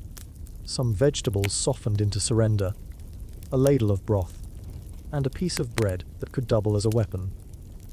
Turner eyes the bowl critically. "Better than yesterday," he says. "Is it?" "No," he clarifies. "But I'm trying to stay positive." Historians still argue whether optimism was ever actually recorded in a Victorian mill. You find a spot at a table and sit, grateful to let your legs fold into something resembling rest. The wood is hard, but your body doesn't care. Your back sighs. Your hands tremble. Your shoulders slump. Turner joins you, tearing a piece of bread with effort. "Careful," he warns. "If you break a tooth on that." Rathbury will deduct pay for dental time. He can't do that. He shrugs. He'll find a way. You dip the bread into the stew to soften it. It sort of works. You chew slowly, your jaw doing overtime. Around you, conversations bubble quietly. Soft, tired exchanges between workers using what little voice they have left. The coughing girl sits with her sister again. You notice the girl holds her bowl close to her chest, soaking in the warmth. Her cough is still present, but softer. The food seems to ease something. A group of men at another table argue about whose boots have the worst holes. One man proudly lifts his foot to reveal a gap so large you can see his sock. That's not a boot, someone says. That's a suggestion. Another worker gestures dramatically. No, lads, Tice is a boot problem. He lifts his foot to reveal a sole flapping like a poorly attached tongue. The group applauds. Mill humor is strange but wholesome. You take another spoonful of stew. It's lukewarm but filling. A mainstream historical fact comes to mind: factory meals often centered around soups or stews, because they were cheap to produce in bulk, stretching vegetables, grains, and occasional scraps of meat into something vaguely nutritious. Workers needed calories more than flavor. Turner sips from his tin cup. At least it's got potatoes today. Why at least? Potatoes are comforting, he says seriously. A potato never betrayed anyone, except that one time with the mold, but we don't talk about that. You blink. Is this another mill story? He grins. Naturally. You take a sip of weak tea. The tannins cling to your tongue like they're trying to stay forever. It's not delicious, but it's warm. Across the table, a woman sets down her bowl and stretches her arms overhead. If I live through this week, she says, I'm buying myself a new scarf. Another woman replies, if I live through this week, I'm sleeping for a decade. Someone else chimes in, if I live through this week, I'm proposing to that butcher's apprentice. Everyone stops. What? She asks, defensive. Turner whispers to you, this will be the highlight of the lunch shift. The first woman sets her elbows on the table. Are you sure? He gives discounts on sausages.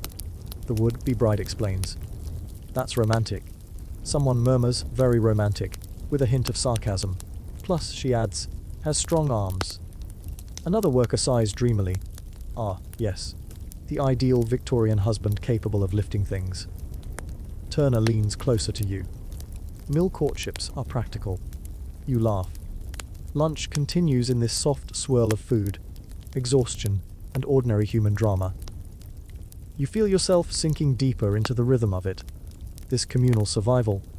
This shared wariness. You finish your meal and push the bowl aside, letting your stomach enjoy the small miracle of being full. Turner wipes his hands on a cloth. Eat enough.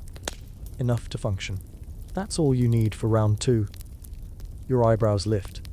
Round 2. Oh yes, he says. The big block before afternoon break. Long, steamy, occasionally existential. You sigh. But, he adds, you made it through the sprint. That's the worst part of the morning. You tilt your head. Are you lying to encourage me? Maybe. You nod solemnly. I'll accept that. Workers rise slowly, pushing benches back with tired grunts. Bowls clatter. The air smells of broth and warm bodies. A few stray crumbs stick to your apron. You stand too, legs stiff but slightly refreshed. Turner cracks his neck left and right, as if he's preparing for battle. Before we go back, he says, check your apron ties. Why? A loose tie is how half the accidents start. Also how we lose good aprons, and these things are practically heirlooms. You adjust the knots, he asks. Yes. Hair tucked. You nod. Courage found. You blink. Possibly under the table. He chuckles. Bring it with you. The machines prefer confident prey. You groan. He pats your bein. The bell rings, short, sharp, impatient. Workers shuffle toward the factory door again. The room empties quickly, replaced by the awareness that the next hours will demand everything you've got. You walk with Turner into the mill, where the temperature rises immediately. The humidity returns, thick enough to stick to your skin like clingy wallpaper. The air vibrates with the mechanical heartbeat of the building. Clara waits where you left her, threads still quiet but tense, like a cat considering whether to pounce. The power shaft overhead rattles once, then begins to turn. "Ready?" Turner asks. "No." "Perfect." He throws the lever on his machine. You throw Clara's. The spinning frames roar awake again. The heat pulses. The noise swells. Your mind locks in. You begin tying, sweeping, guiding every motion quick, precise, practiced. Your fingers respond faster than yesterday. Your reflexes sharpen. Your eyes dart from thread to thread, anticipating trouble. Threads snap. You fix them. Spindles rattle. You steady them. Lint clings. You brush it away. You're sweating within minutes. Sleeves damp. Neck sticky. The factory is a sauna, except less relaxing and more likely to remove a limb if you slip. A boy 2 stations down misses a thread break. His machine snarls, and he flinches back as the overseer marches over.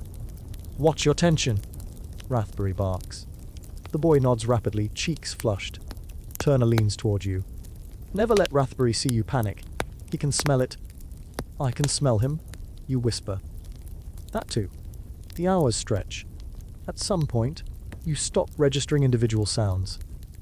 The factory's roar becomes a single, massive wave, and you surf it as best you can. A fringe tidbit surfaces, some mills supposedly hired, lint boys, to sweep beneath the machines mid-operation, lying flat on the ground with brushes to collect loose cotton.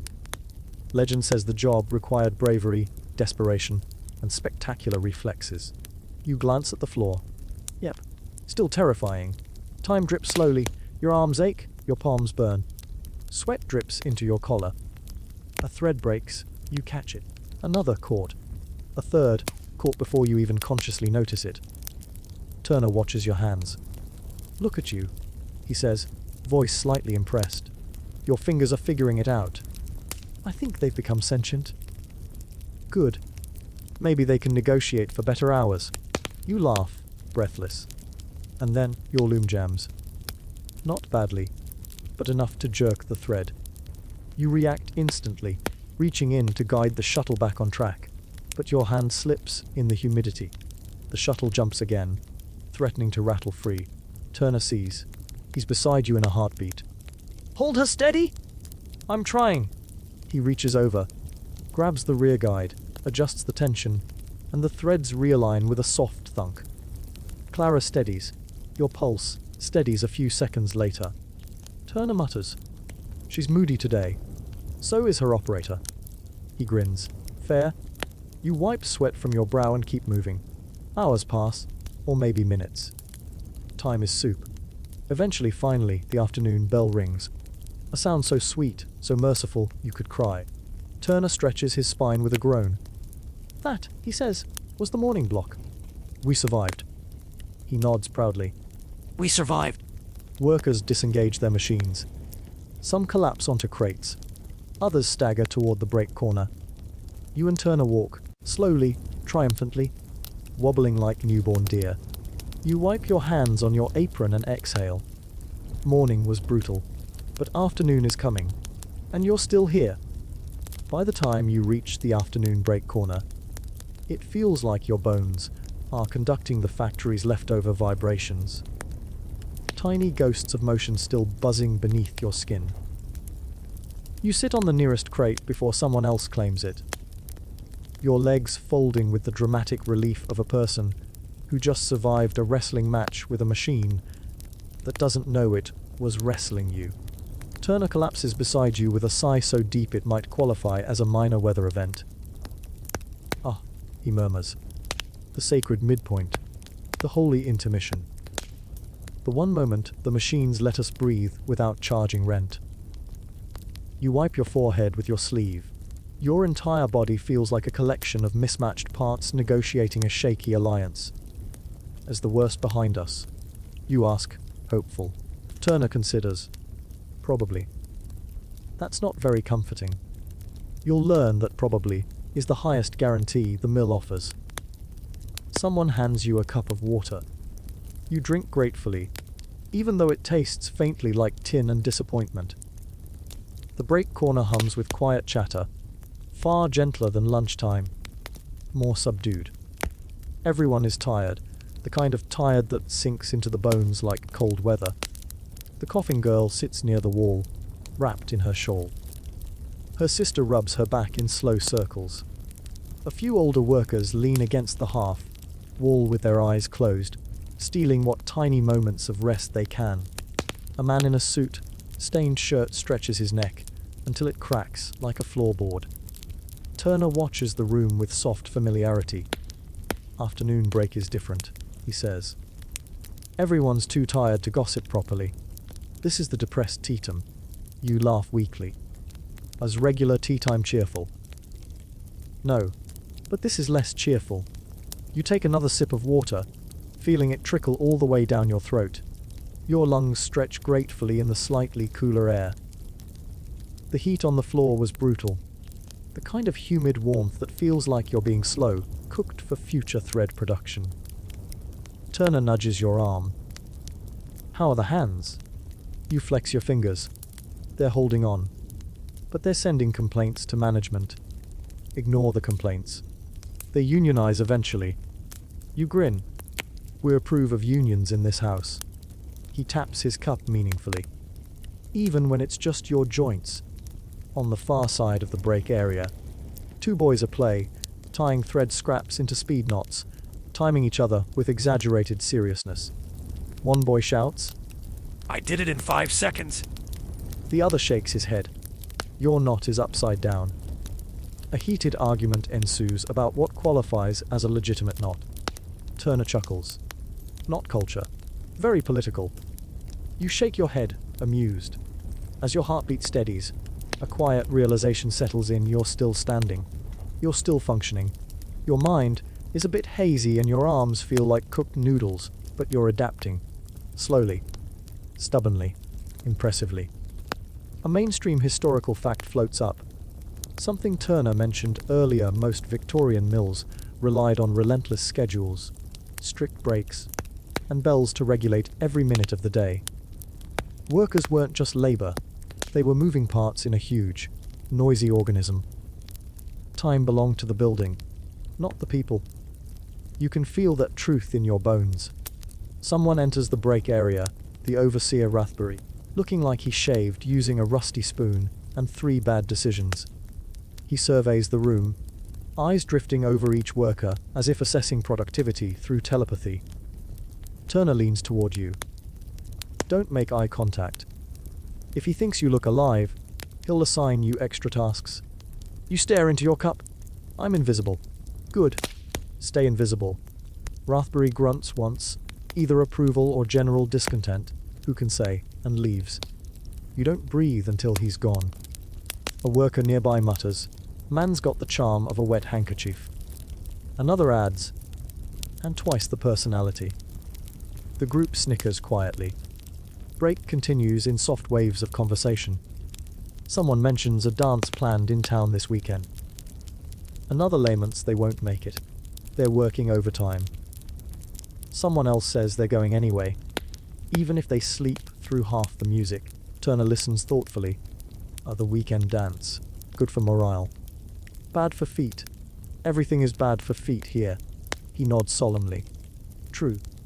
A fringe tidbit surfaces. Some mills reportedly organized occasional dances or social evenings, not out of kindness, but to encourage healthy worker camaraderie. Which makes it sound like they were trying to prevent employees from turning into gremlins from too much lint exposure. You share the fact aloud. Turner smirks.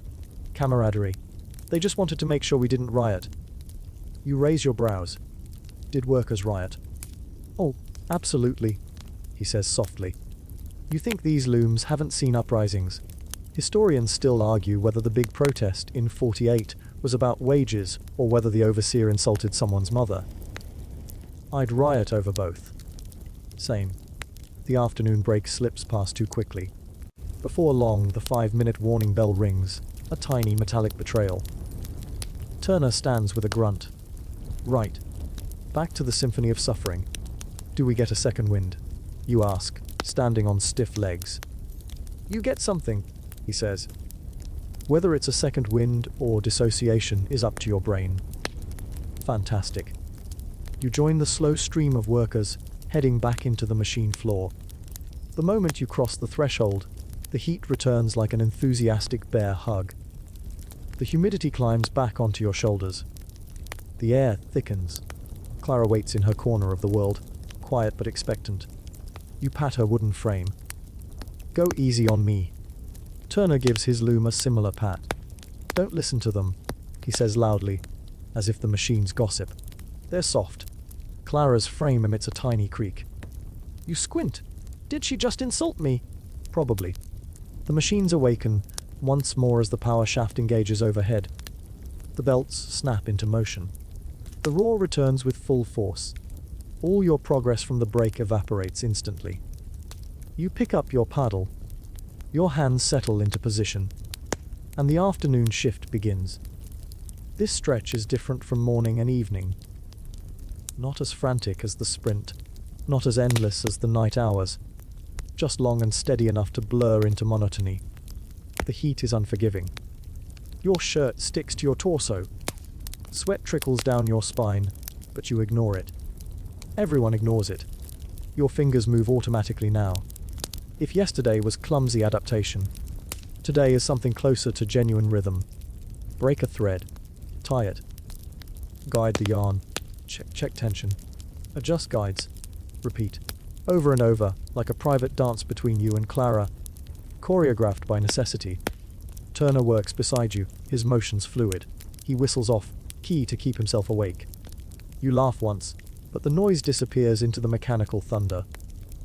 Minutes pass, then hours, then something that feels like geological time. At one point, you blink too slowly and nearly miss a snapped thread. Turner catches it before you do, nudging your elbow. Hey, eyes open. I'm awake, you lie, blinking rapidly. He smirks. Sure. The air tightens as more steam is pumped in, making the yarn easier to handle but harder to breathe. Your lungs protest, but you push through. Everyone pushes through. You get faster, almost proudly so, catching breaks more quickly, spotting minor issues before they escalate. Your awareness expands to include not just your loom, but the looms beside it. You can feel when something is off in a way you couldn't yesterday. Turner notices. Look at you, a proper mill worker. That feels like an insult. It is. You grin. A few stations down, one loom starts rattling violently. A young man yells for help. Two workers rush over, hands moving in practiced emergency steps. The machine calms after a tense minute. No injuries. The overseer strides by, annoyed. Pay attention, he snaps. I won't tolerate sloppy work. You want to say, Sir, we are all melting, but you value your jaw too much to risk it. Turner mutters. He's grumpy because he had to skip his lunch pipe. His what? He smokes during lunch to calm his nerves. Personally, I think it's to avoid talking to people. Relatable. Turner laughs. As the hours drag on, your mind drifts into that hazy state where everything feels both urgent and pointless.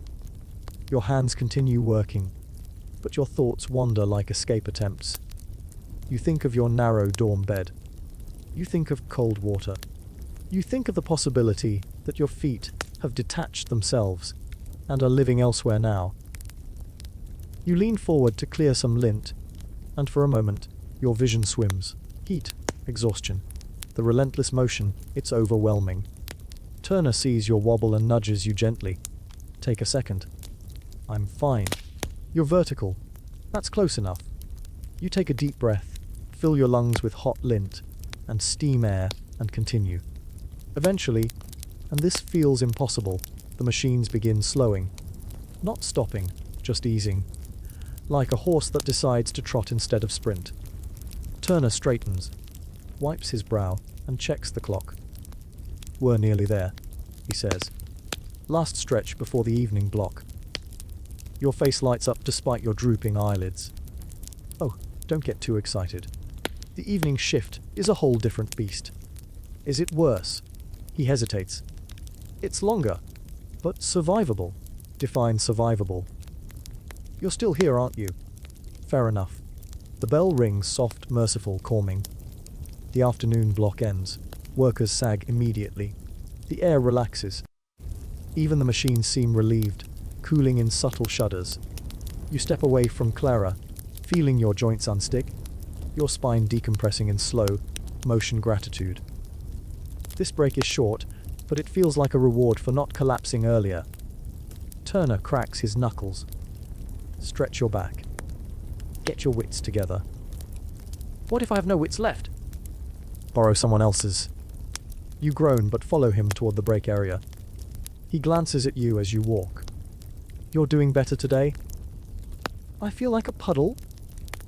You laugh, a soft, tired, grateful laugh. The evening block is waiting, but you're ready, or probably ready, which, in the mill's language, means you've already won. You drag yourself back toward the floor with the dull determination of someone who has made peace with their fate, or at least negotiated a temporary ceasefire with it.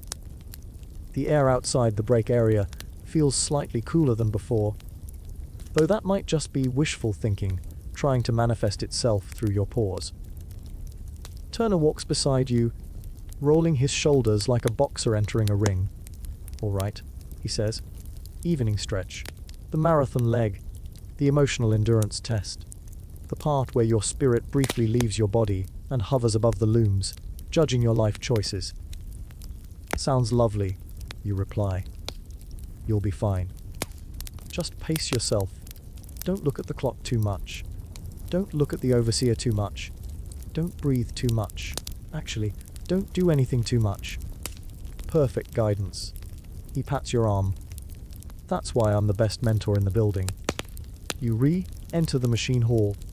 Evening light slants through the grimy windows at odd angles.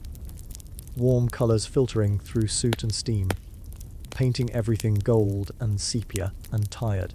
It makes the dust motes dance in the air like small, exhausted fairies who've also been working 14-hour shifts.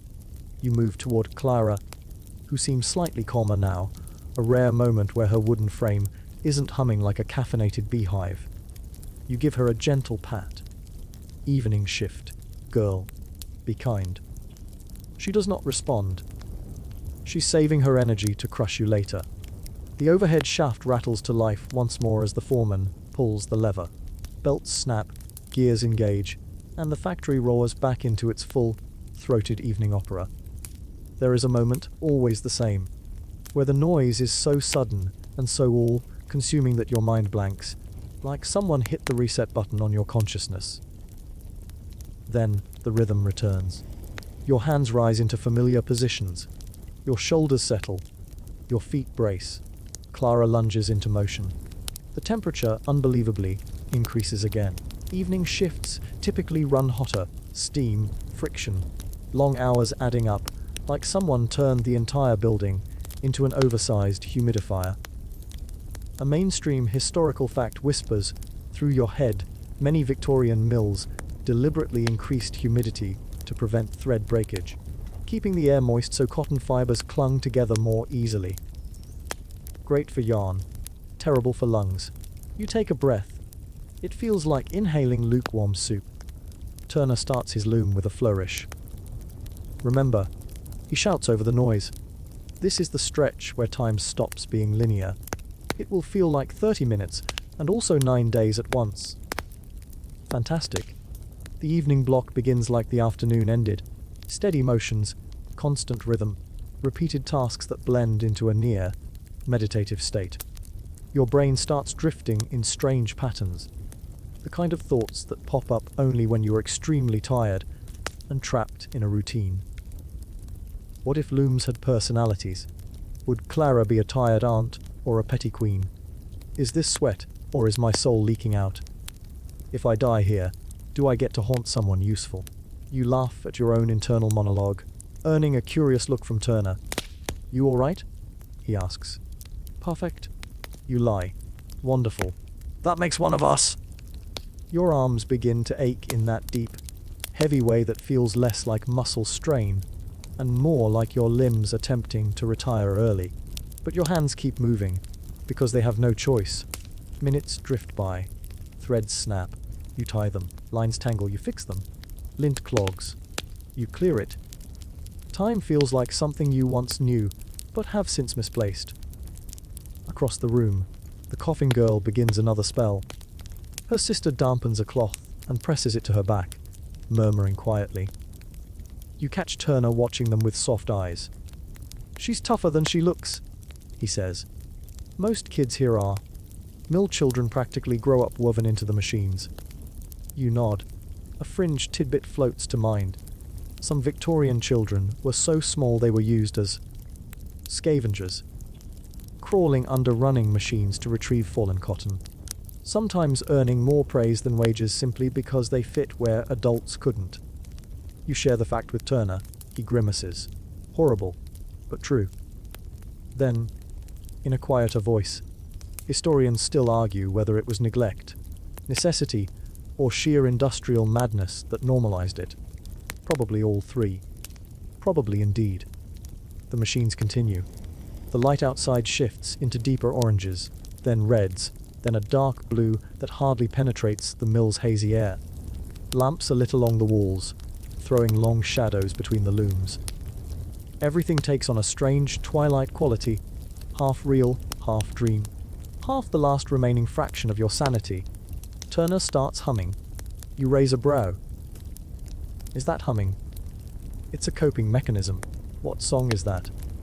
No idea. I forgot halfway through. Beautiful. Further down the hall, a man known only as Old Harriman begins telling a story to the workers nearest him. You catch snippets between the machine rhythms. "Back in my day, loom so big you had to climb it. Ate 3 meals a day. Imagine that." Someone shouts, "That's not true!" Harriman bellows back, It is if I say it is. You smile. Mill culture, 20% sarcasm, 20% superstition, 60% desperately trying not to collapse.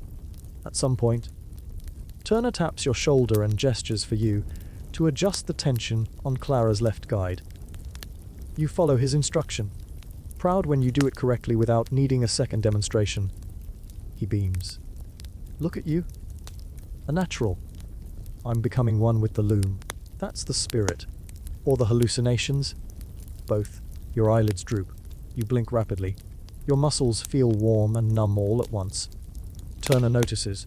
Don't fight it too hard. Dip into the rhythm. Let your brain do the work, not your willpower. My willpower left hours ago. Good. The looms like it when you're mentally absent. That explains so much. You work in semi-trance for what could be 20 minutes or 3 lifetimes. Then, surprisingly, time changes shape again. It begins to speed up. You notice little bursts of activity, workers checking clocks, adjusting final lines, shaking out their hands. Turner moves with a bit more urgency, like someone nearing a finish line. You check the clock. Somehow, miraculously, you're closer to the evening break than you expected. The realization hits you like a hit of adrenaline. You're actually doing this. Your back aches. Your hands ache. Your soul aches in places souls shouldn't. But you're still here, still working, still surviving. The machines keep roaring. Turner shouts a joke about how his loom is trying to unionize without him.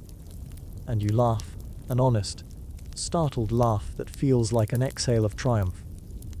The coughing girl manages a smile when her sister brings her a scrap of bread. Harriman begins another wildly inaccurate story about how he supposedly helped invent the spinning mule. Someone else shouts, "That's not true either!" He yells, "Prove it!" The air feels lighter. Not physically, of course, not in this steam swamp, but emotionally. Evening blocks have a mood, a strange sense of camaraderie born from shared exhaustion.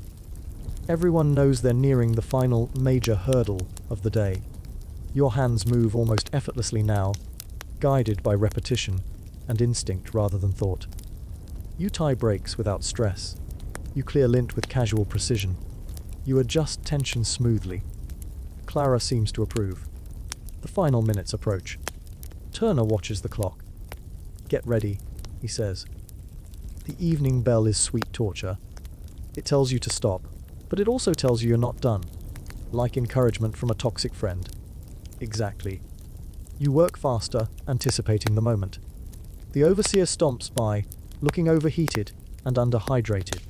He surveys the hall with that permanent expression of someone deeply disappointed in everyone's existence. Turner whispers, "Careful." He's in don't talk to me mode. Isn't he always?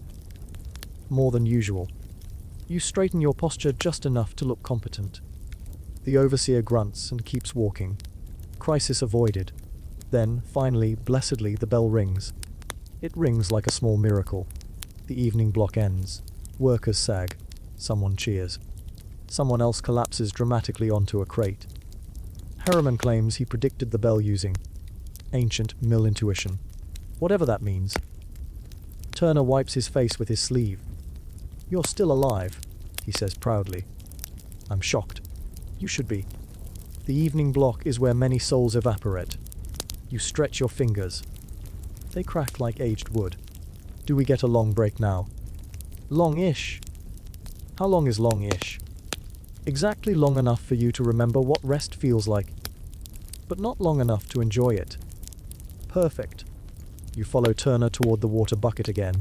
You drink deeply, water dripping down your chin. The window light is almost gone now. The lamps cast warm halos in the break corner. Workers sink onto crates, walls, each other. The mood is heavy but relieved. One more block left.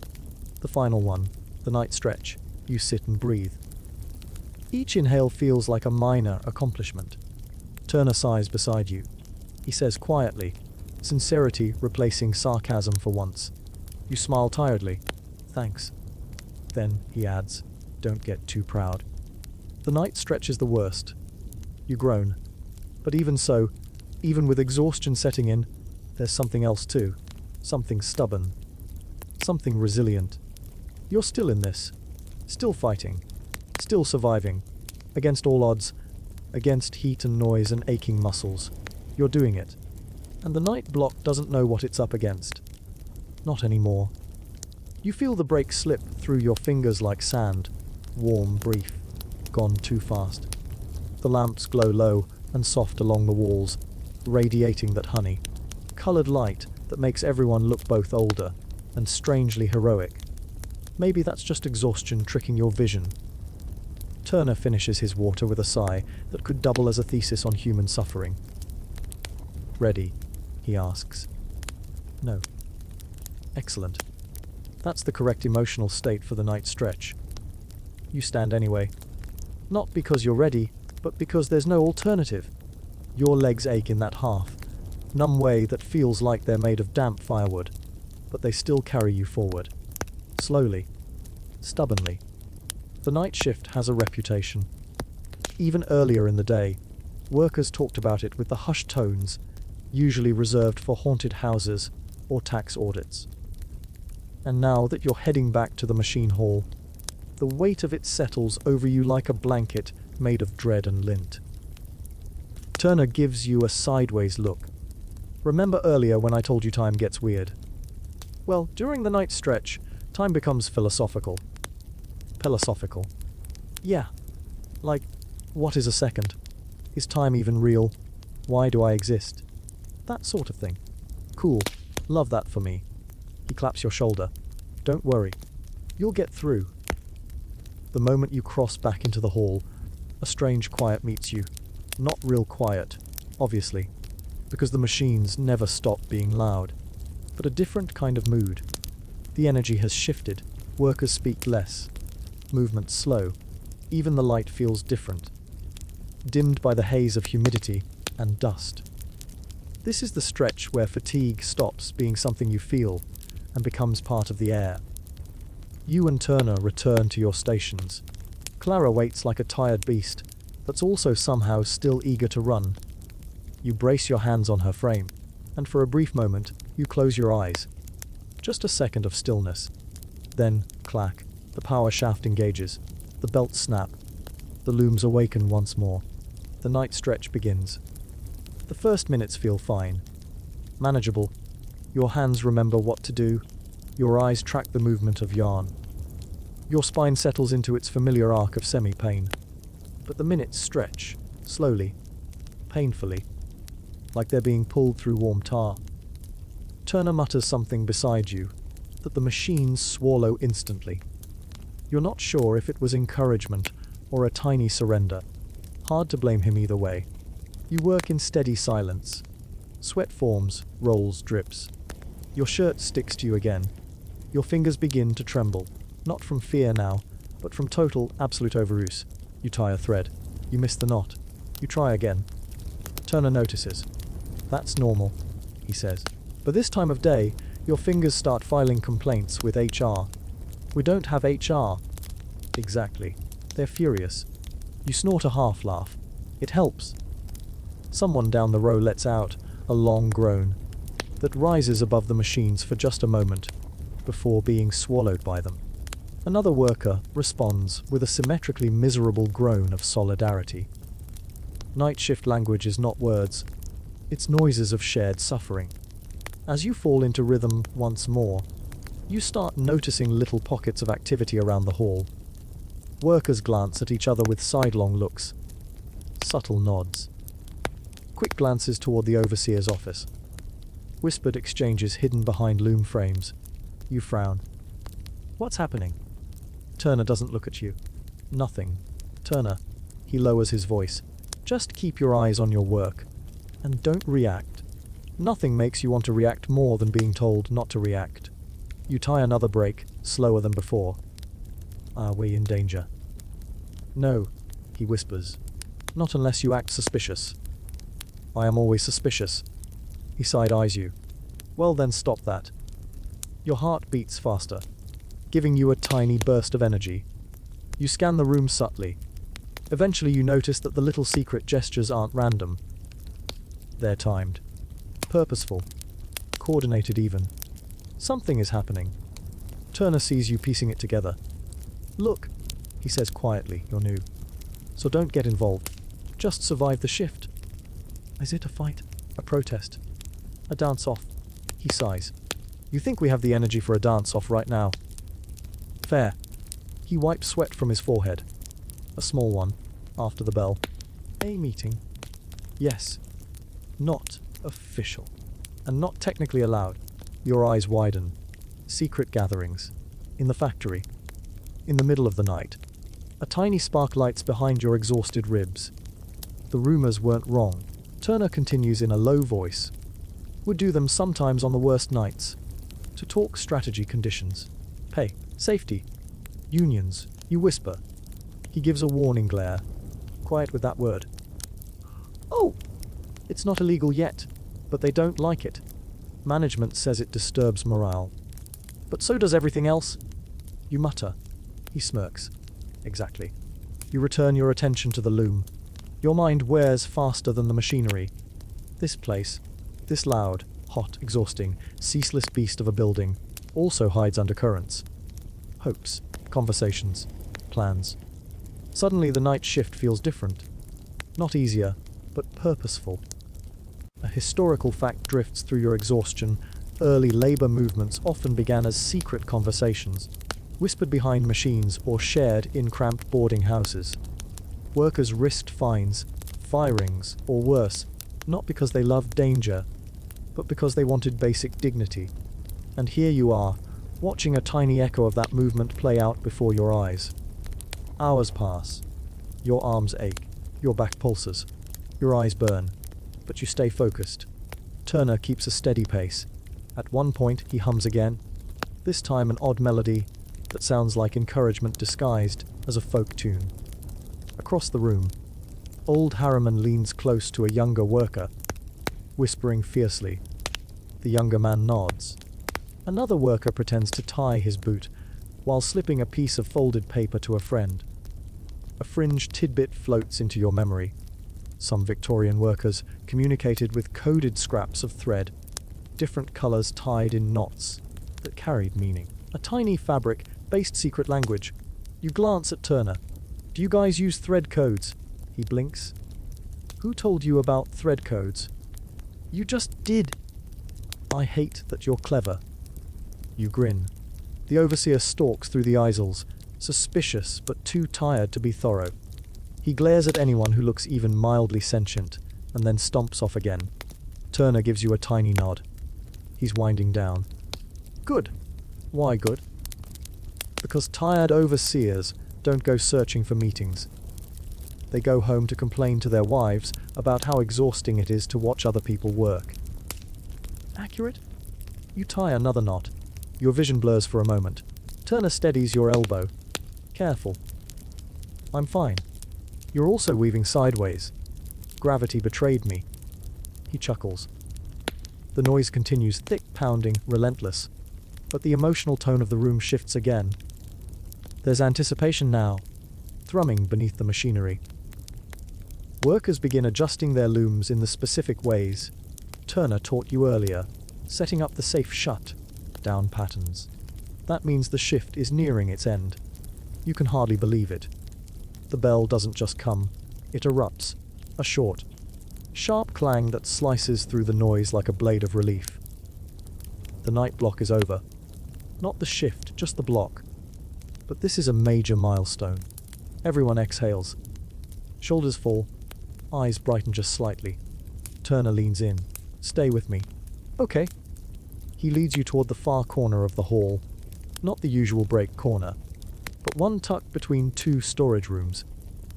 Workers drift there too.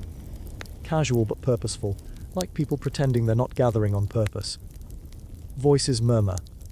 Eyes glance toward the manager's corridor. Turner whispers, "This is what I meant." Quiet. Careful, but important. You feel your pulse quicken. The small cluster of workers begins forming a loose circle. Not everyone joins, some keep watch. Some sit nearby pretending to rest. Some position themselves near windows. You hover at the edge. Turner stands beside you like a tall, tired guard dog. A woman with suit, streaked cheeks clears her throat. "All right," she says softly. Short meeting.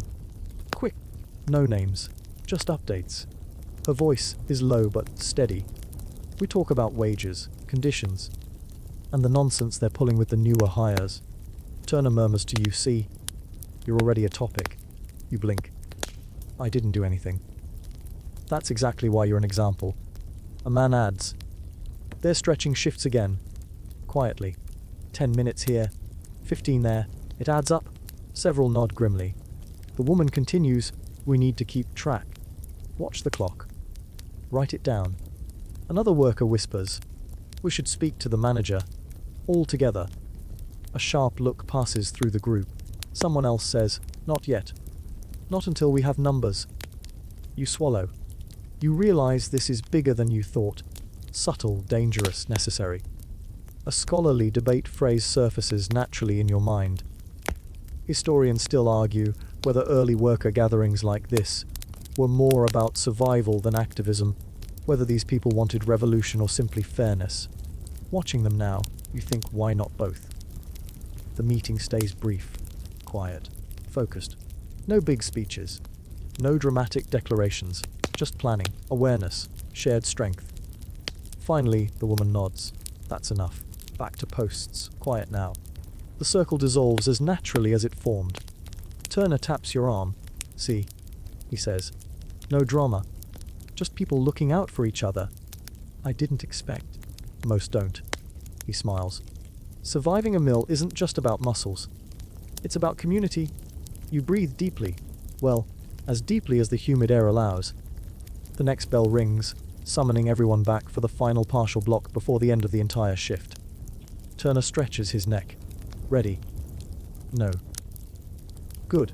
Let's finish this." You return to Clara. Your hands rise again. The machine's grown awake once more. But you feel stronger, supported, informed, not alone.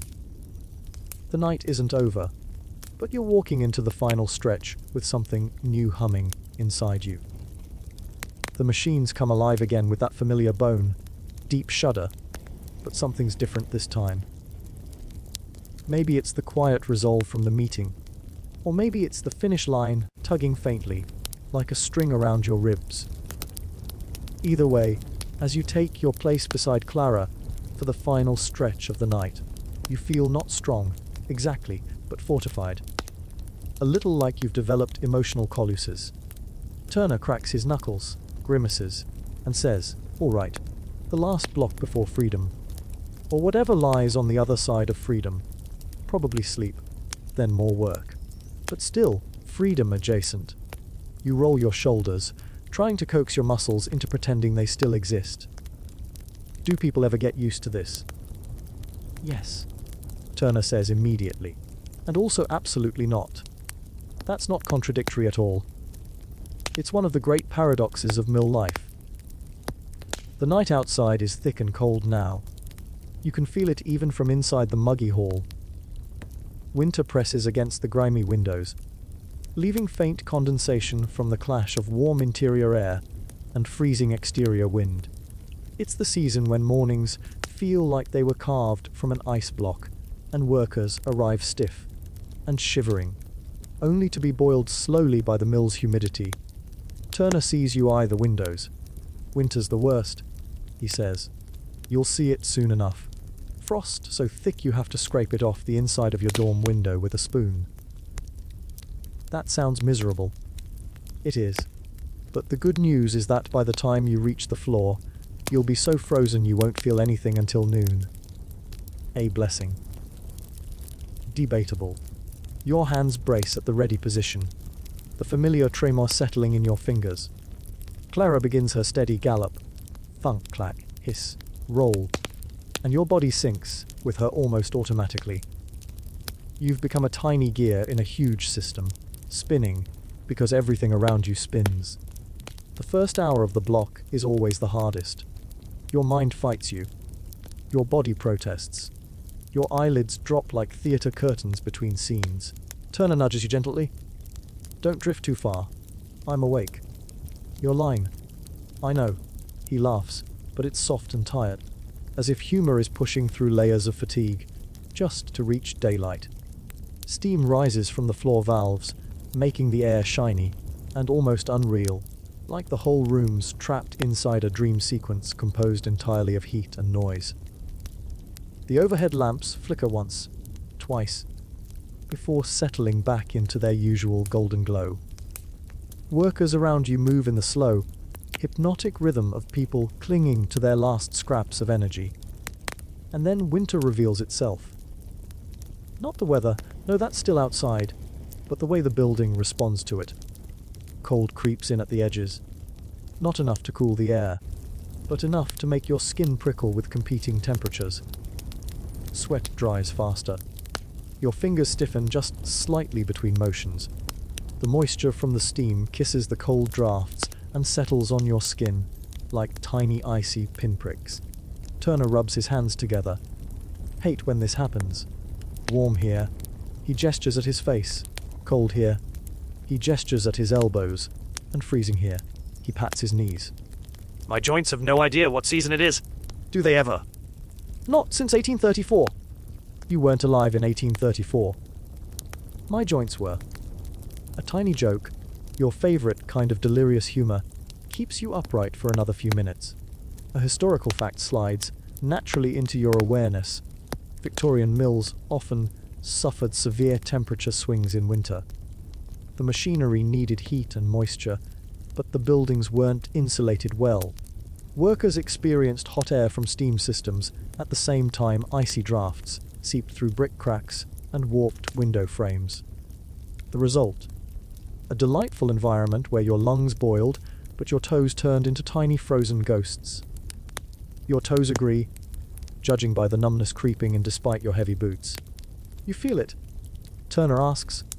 Cold ankles, warm head. I'm a human temperature gradient. Yep. That's winter in the mill. The block drags on. You adjust tensions. You catch breaks. You sweep lint. You fight yawns with the desperation of someone trying not to fall asleep mid-sentence. Twice, your vision blurs. Once, you almost lean too far into Clara's path before catching yourself. Turner stops your elbow just in time. Whoa. Steady. I'm fine. You're exhausted. Winter-flavored. He snorts. What does that even mean? I don't know. My brain is freezing. Acceptable. At one point, a lamp sputters out 2 rows over, plunging a small section of the hall into semi-darkness. Workers call for a relight. Harriman grumbles that, back in his day, they worked by candlelight and were grateful for it. Someone throws a scrap of yarn at him. He throws one back. It escalates until 3 grown adults are engaged in an extremely slow, extremely tired lint ball battle. It's less of a battle and more like genteel projectile resignation. You and Turner watch, amused. Should we stop them? You ask. Nah. As long as no one sets themselves on fire, let them have their fun. A fringe tidbit pops into your mind about old mills using tallow candles before widespread gas lighting.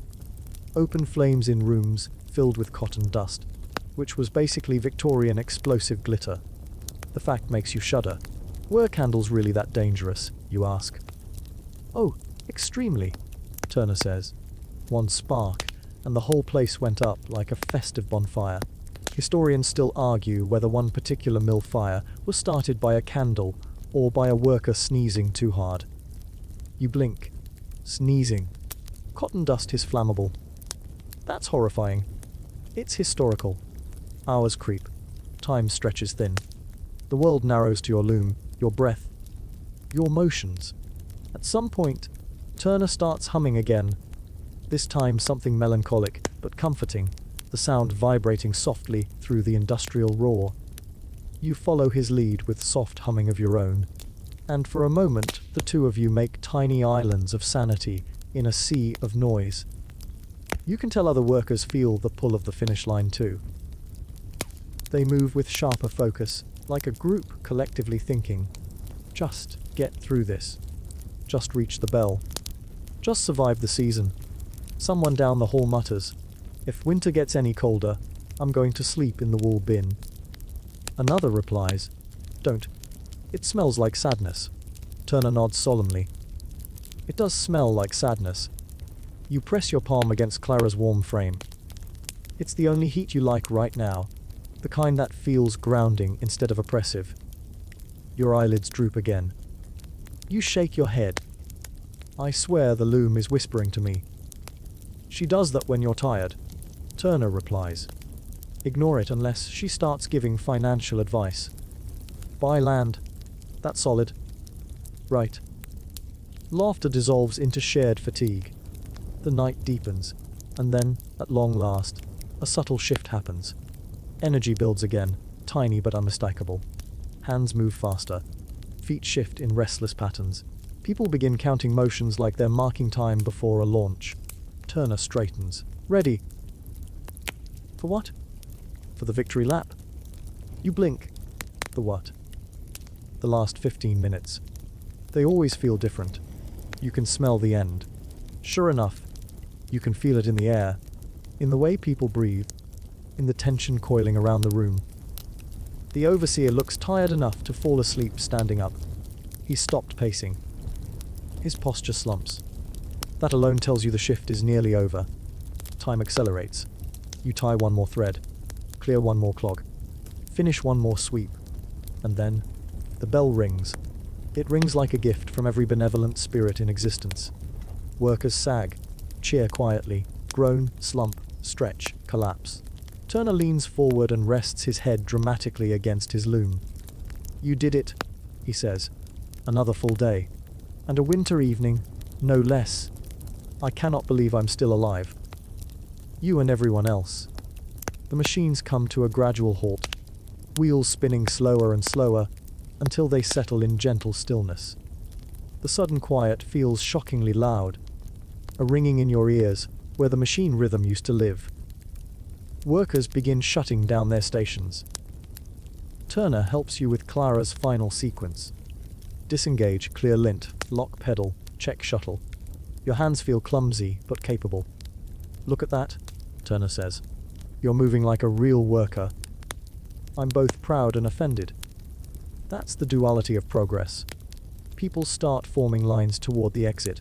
The overseer yawns so violently his entire face threatens to invert. Turner nudges you toward the door. Come on. You earned a bed. You walk out into the cold hallway, where winter air rushes at you like a grateful dog, eager to cool your overheated skin.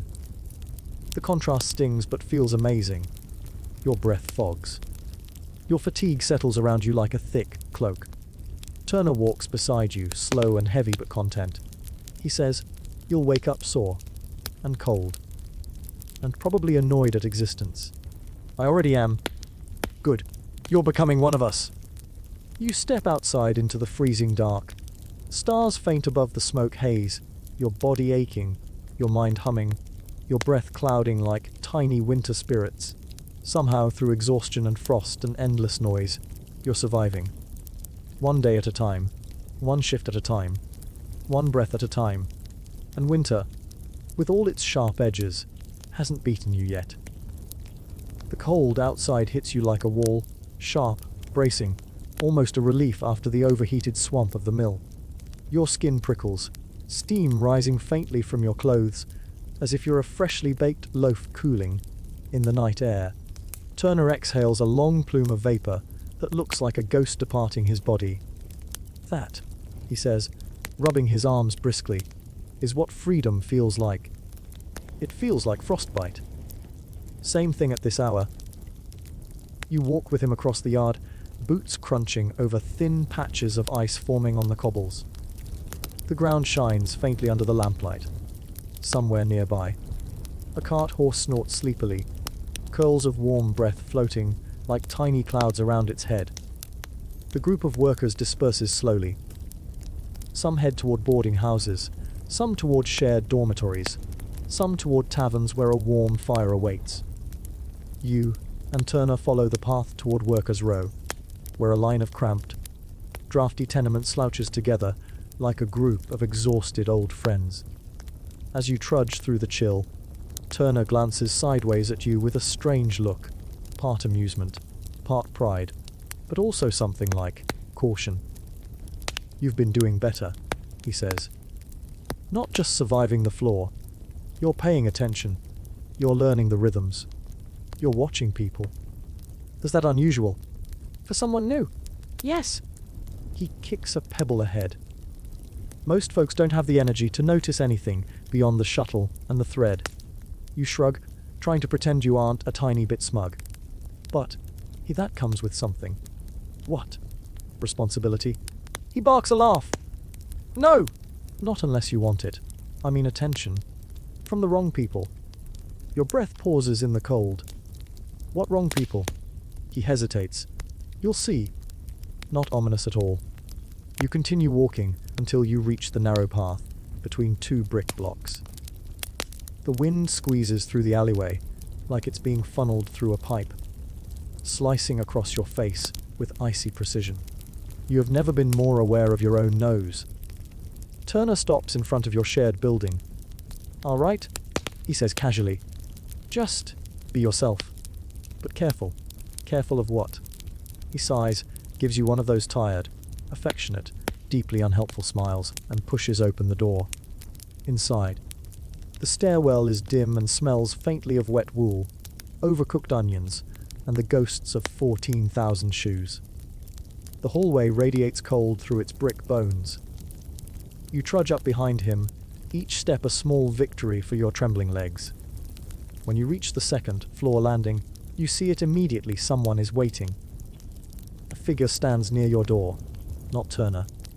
Not a friend. Not a worker at all. A man, tall and neatly dressed, an anomaly in this building. He's wearing a dark coat with a velvet collar, polished shoes, and a hat tilted just so. Everything about him says I don't belong here, but I know exactly why I've come. Turner stiffens almost imperceptibly. He murmurs under his breath. And so it begins. The man looks up from inspecting a pocket watch. His eyes land on you, assessing and sharp, like he's counting all your faults before you speak. "You," he says. You blink. "Me." "Yes." He snaps the watch shut. "A moment of your time." Turner mutters quietly. "Don't panic." You are absolutely panicking. The man approaches. He moves with purpose, but not with aggression. Still, the space in the corridor suddenly feels too small. "My name," He says smoothly, "It's Mr. Dale. I'm one of the senior overseers." Turner whispers, "He means management's management." Fantastic. Dale continues, "I've heard some interesting remarks about you." Your stomach drops to the basement. "This is about my knots, isn't it?" You blurt. Turner rubs his forehead. Dale raises one eyebrow unimpressed.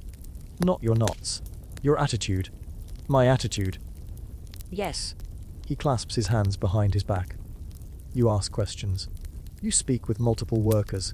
You observe things. You pay attention?" "That's illegal," you ask. Turner winces.